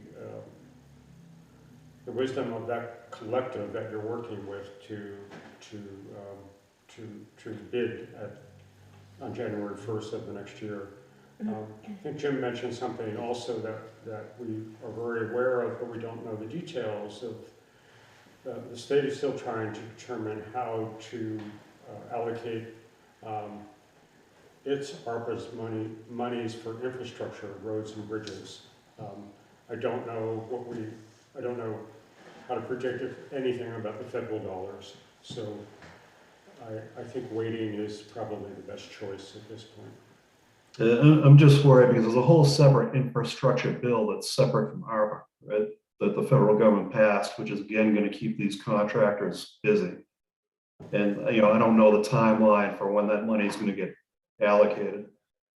So I just, you know, I don't see the demand going down. I see the material prices going up, right? But I don't know what else to do. You know, one bid is not a great situation either. I do worry though about about allocating ARPA money to this, because we've got a lot of people, you know, I think there's a lot of people that, you know, aren't really in favor of this project. I know it got voted on and we get to stand by the vote and that's the right thing to do. But if we then allocate our ARPA money to this too, I just feel like it's gonna create some kind of bad feelings within the town, right? That this is gonna be the project that sucks up all the available cash. So I don't know what to do about it. But you know, is it possible that we can get another bid now? Is there anybody that's willing to work with us out of the, you know, the 7 that asked for the documentation? Jim, that's not how it works. We'd have to pull it and send, you know, start the whole process over again. So it's not like we can just call up somebody and say, hey, you know, what do you think? Can you send something in? Unfortunately, it's more formal than that.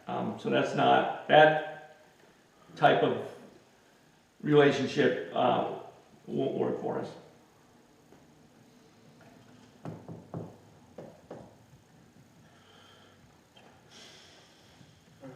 Any comments, thoughts?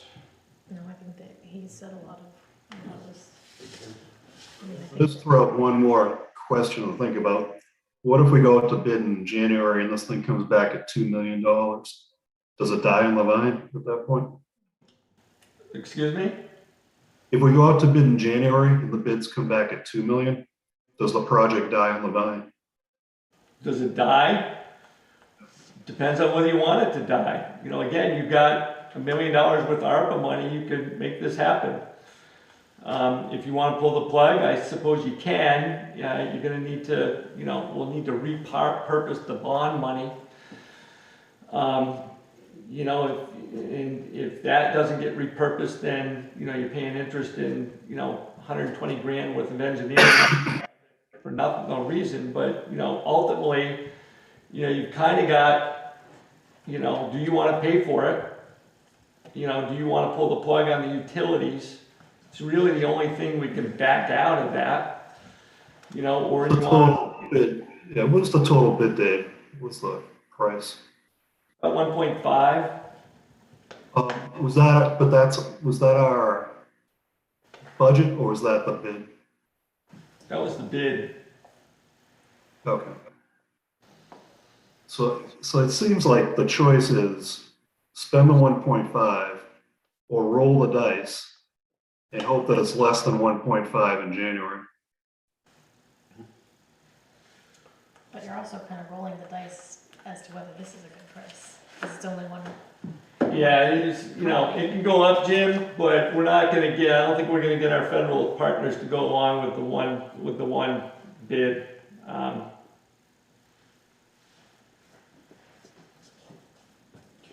And, you know, you would need to use ARPA money. You know, we can move forward. But, you know, I think that the consent, you know, it could go up, you know, it could go up to 2 million. You know, I think that, you know, the consensus is that, you know, there's just no, you know, read on this because only one came in. I think you're seeing this in a couple of different places with the idea of, you know, asking yourself what you're going to do. And, you know, ultimately, you know, you've got a couple of choices, Jim. You can spend money and do it. You can cut, you know, you yourself say, you know, there's only really one, you know, the intersection itself is to bring this to a 4-way. The parking is tied into the 4-way and, you know, as is the sidewalks. So, you know, there's not really any one component you can pull out of that. People were very adamant that we bury the utilities, you know, so that's a hard decision. You could come back at some point later and maybe bury the utilities, but again, could be double that 5 years from now. You know, or you can decide that, you know, this is just, you know, has been a bridge too far. And I think that that's something for you to think about between now and January. I don't think that you're going to get much competitively by trying to put this back out in May. Does it have to wait till January? Because I just, like, I just feel like there's gotta be other towns that are gonna be in the same boat, fighting for the same resources. So the season goes through to about November. There's just been a discussion, and, the feeling is that the contractors are gonna be, gonna see those projects through fruition, through Thanksgiving. And then you got the Christmas holidays, and then they kind of get back to the following, building year, which, again, bids usually come out in February or so, and the thought processes go out a little bit earlier in January.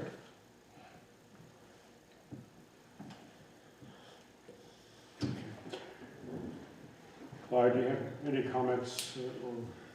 Well, I guess you gotta, get it out as you say, they're busy right now they're not thinking about next year.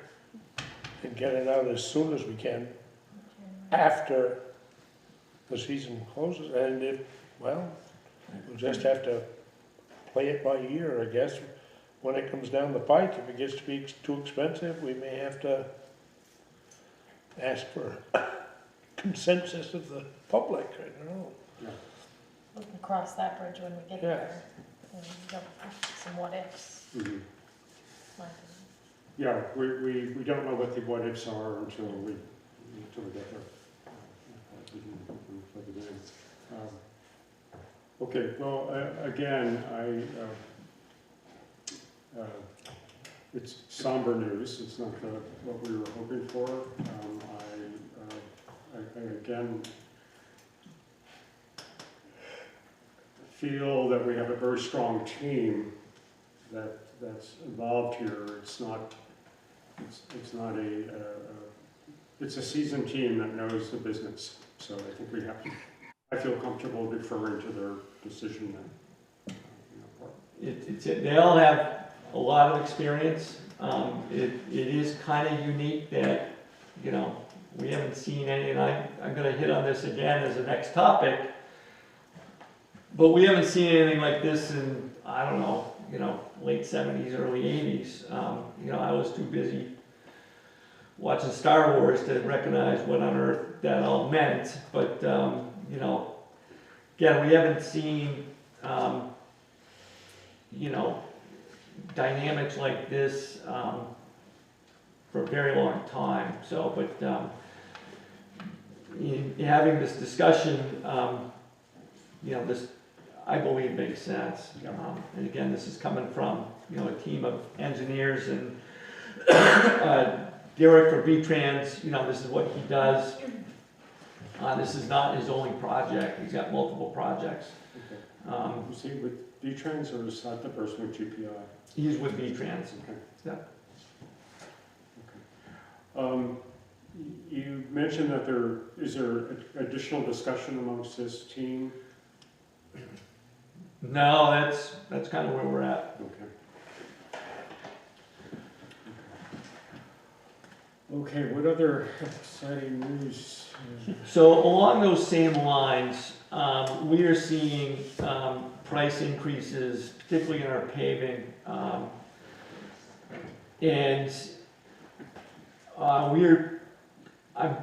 So we also ran into, as I sent out an email to everybody, employment issues with the after-school program.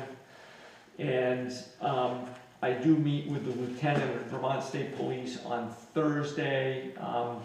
My feeling is that if, and I think that's going to be a big if, they can enter into a contract with Hartland, it is going to be reduced hours. I sent everybody out the Vermont Digger article on Vermont State Police not being able to provide coverage to Springfield and Barry. Springfield and Barry are low on staff, and they basically said, we'll do emergency situations, but we can't pick up other things. So I thought it was a little weird that Lieutenant wanted to come May 2nd to the select board meeting as our contract is coming up. So I reached out to him and he said, let's talk on Thursday, so I'll let you know what transpires. But, they are just down hundreds of positions. And, you know, we are not the only ones grappling with after-school programs. You know, we all talk, Jim, we talk about these positions and about highway positions, and I'm not really sure anybody has an idea as to where these people have gone.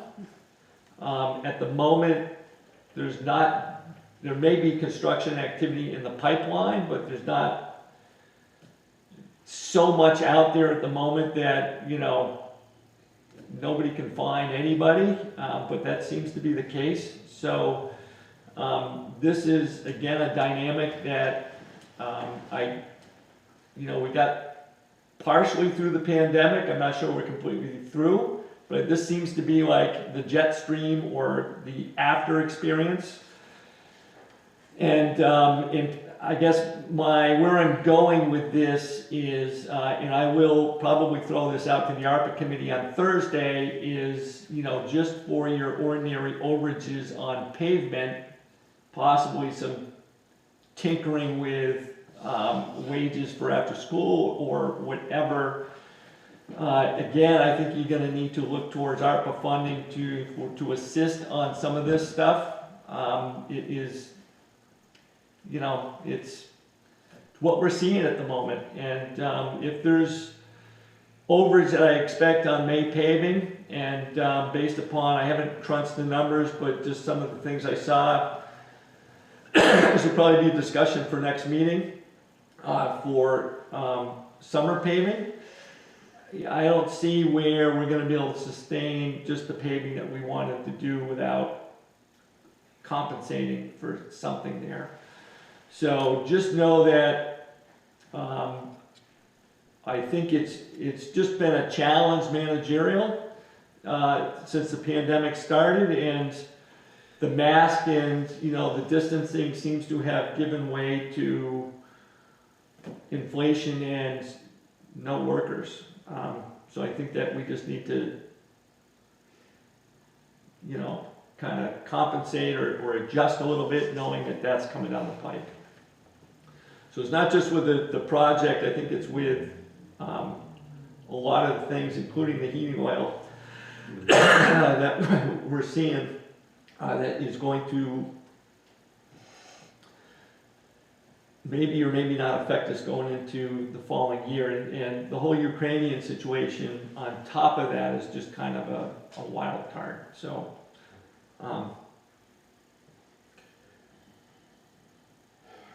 it makes it hard to plan. Yeah.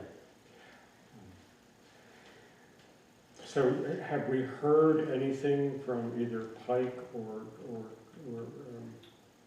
Twin State? I have some pricing in my office. Again, I haven't crunched it, so I haven't really looked at it. I know Twin State gave some numbers that was higher due to, you know, whether they didn't understand bill or what. They got their own hauling and excavating, mm-hmm. And Pike's got us doing the hauling, so there's a huge discrepancy in price there. But there is a discrepancy in price in the asphalt between the two. Pike obviously has outbid them. That's all good. My only concern at this point is I'm tempted to throw a bone at Twin State simply because Pike never seems to get here before the end of the season. And we've rolled over to a new season, and at this point I don't know yet. I'll know more next meeting, but if they don't hold their pricing, then I'll be a little understandable given this, you know, situation. But then again, you know, we made the choice to put it off. You know, we could have maybe squeezed it in last October. I don't know, but we may want to consider Twin State anyways at this point. I may come back differently next meeting. I may say, you know, Pike is it, but I think at this point there may be reason to, you know, let them know that there is competition out there, and, you know, some of our needs, you know, have gone on. They love your pricing, but, you know, also helps when you actually get here and pay it. Well, when they're done. LL flooring, should be here, before the end of the fiscal year. I did go with LL flooring, looking forward to that getting done, and kind of wrapping that up.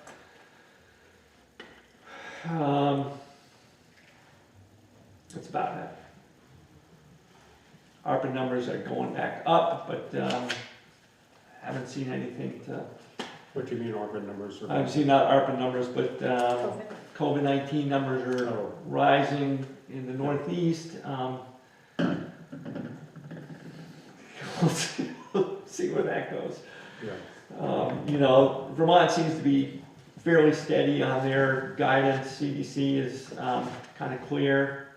We'll see what transpires. Okay, did we have any correspondence? You did not have correspondence for this particular meeting. Okay. Then Jim, by chance, do you have proposal 2, and can you read the initial part to? Just give me 1 second. So, well, first of all, Dave, do we have correspondence that includes information that might subject the person to embarrassment, harassment, disgrace, or loss of employment or friends, or has intimate details of a person's life? I didn't catch it, man. Misunderstanding. The correspondence that you have to present, does it have intimate details of a person's life, including information that might subject the person to embarrassment? Yes, Jim, I do. And I would move that pursuant to 1 VSA section 317C7, that document is not subject to the open records law. Correct.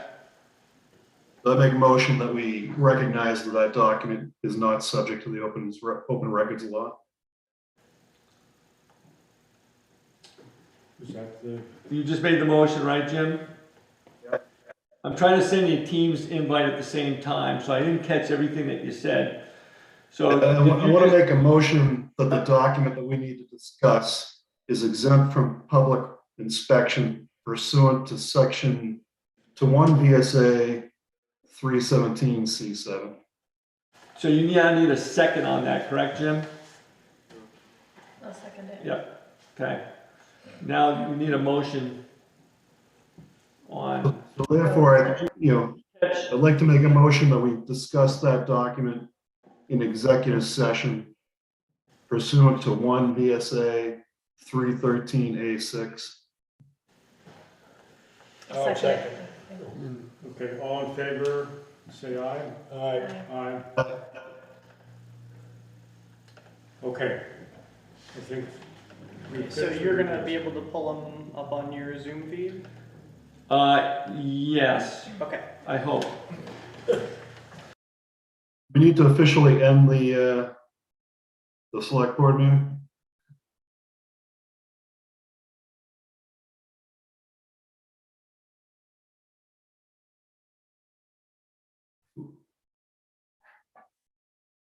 So I lost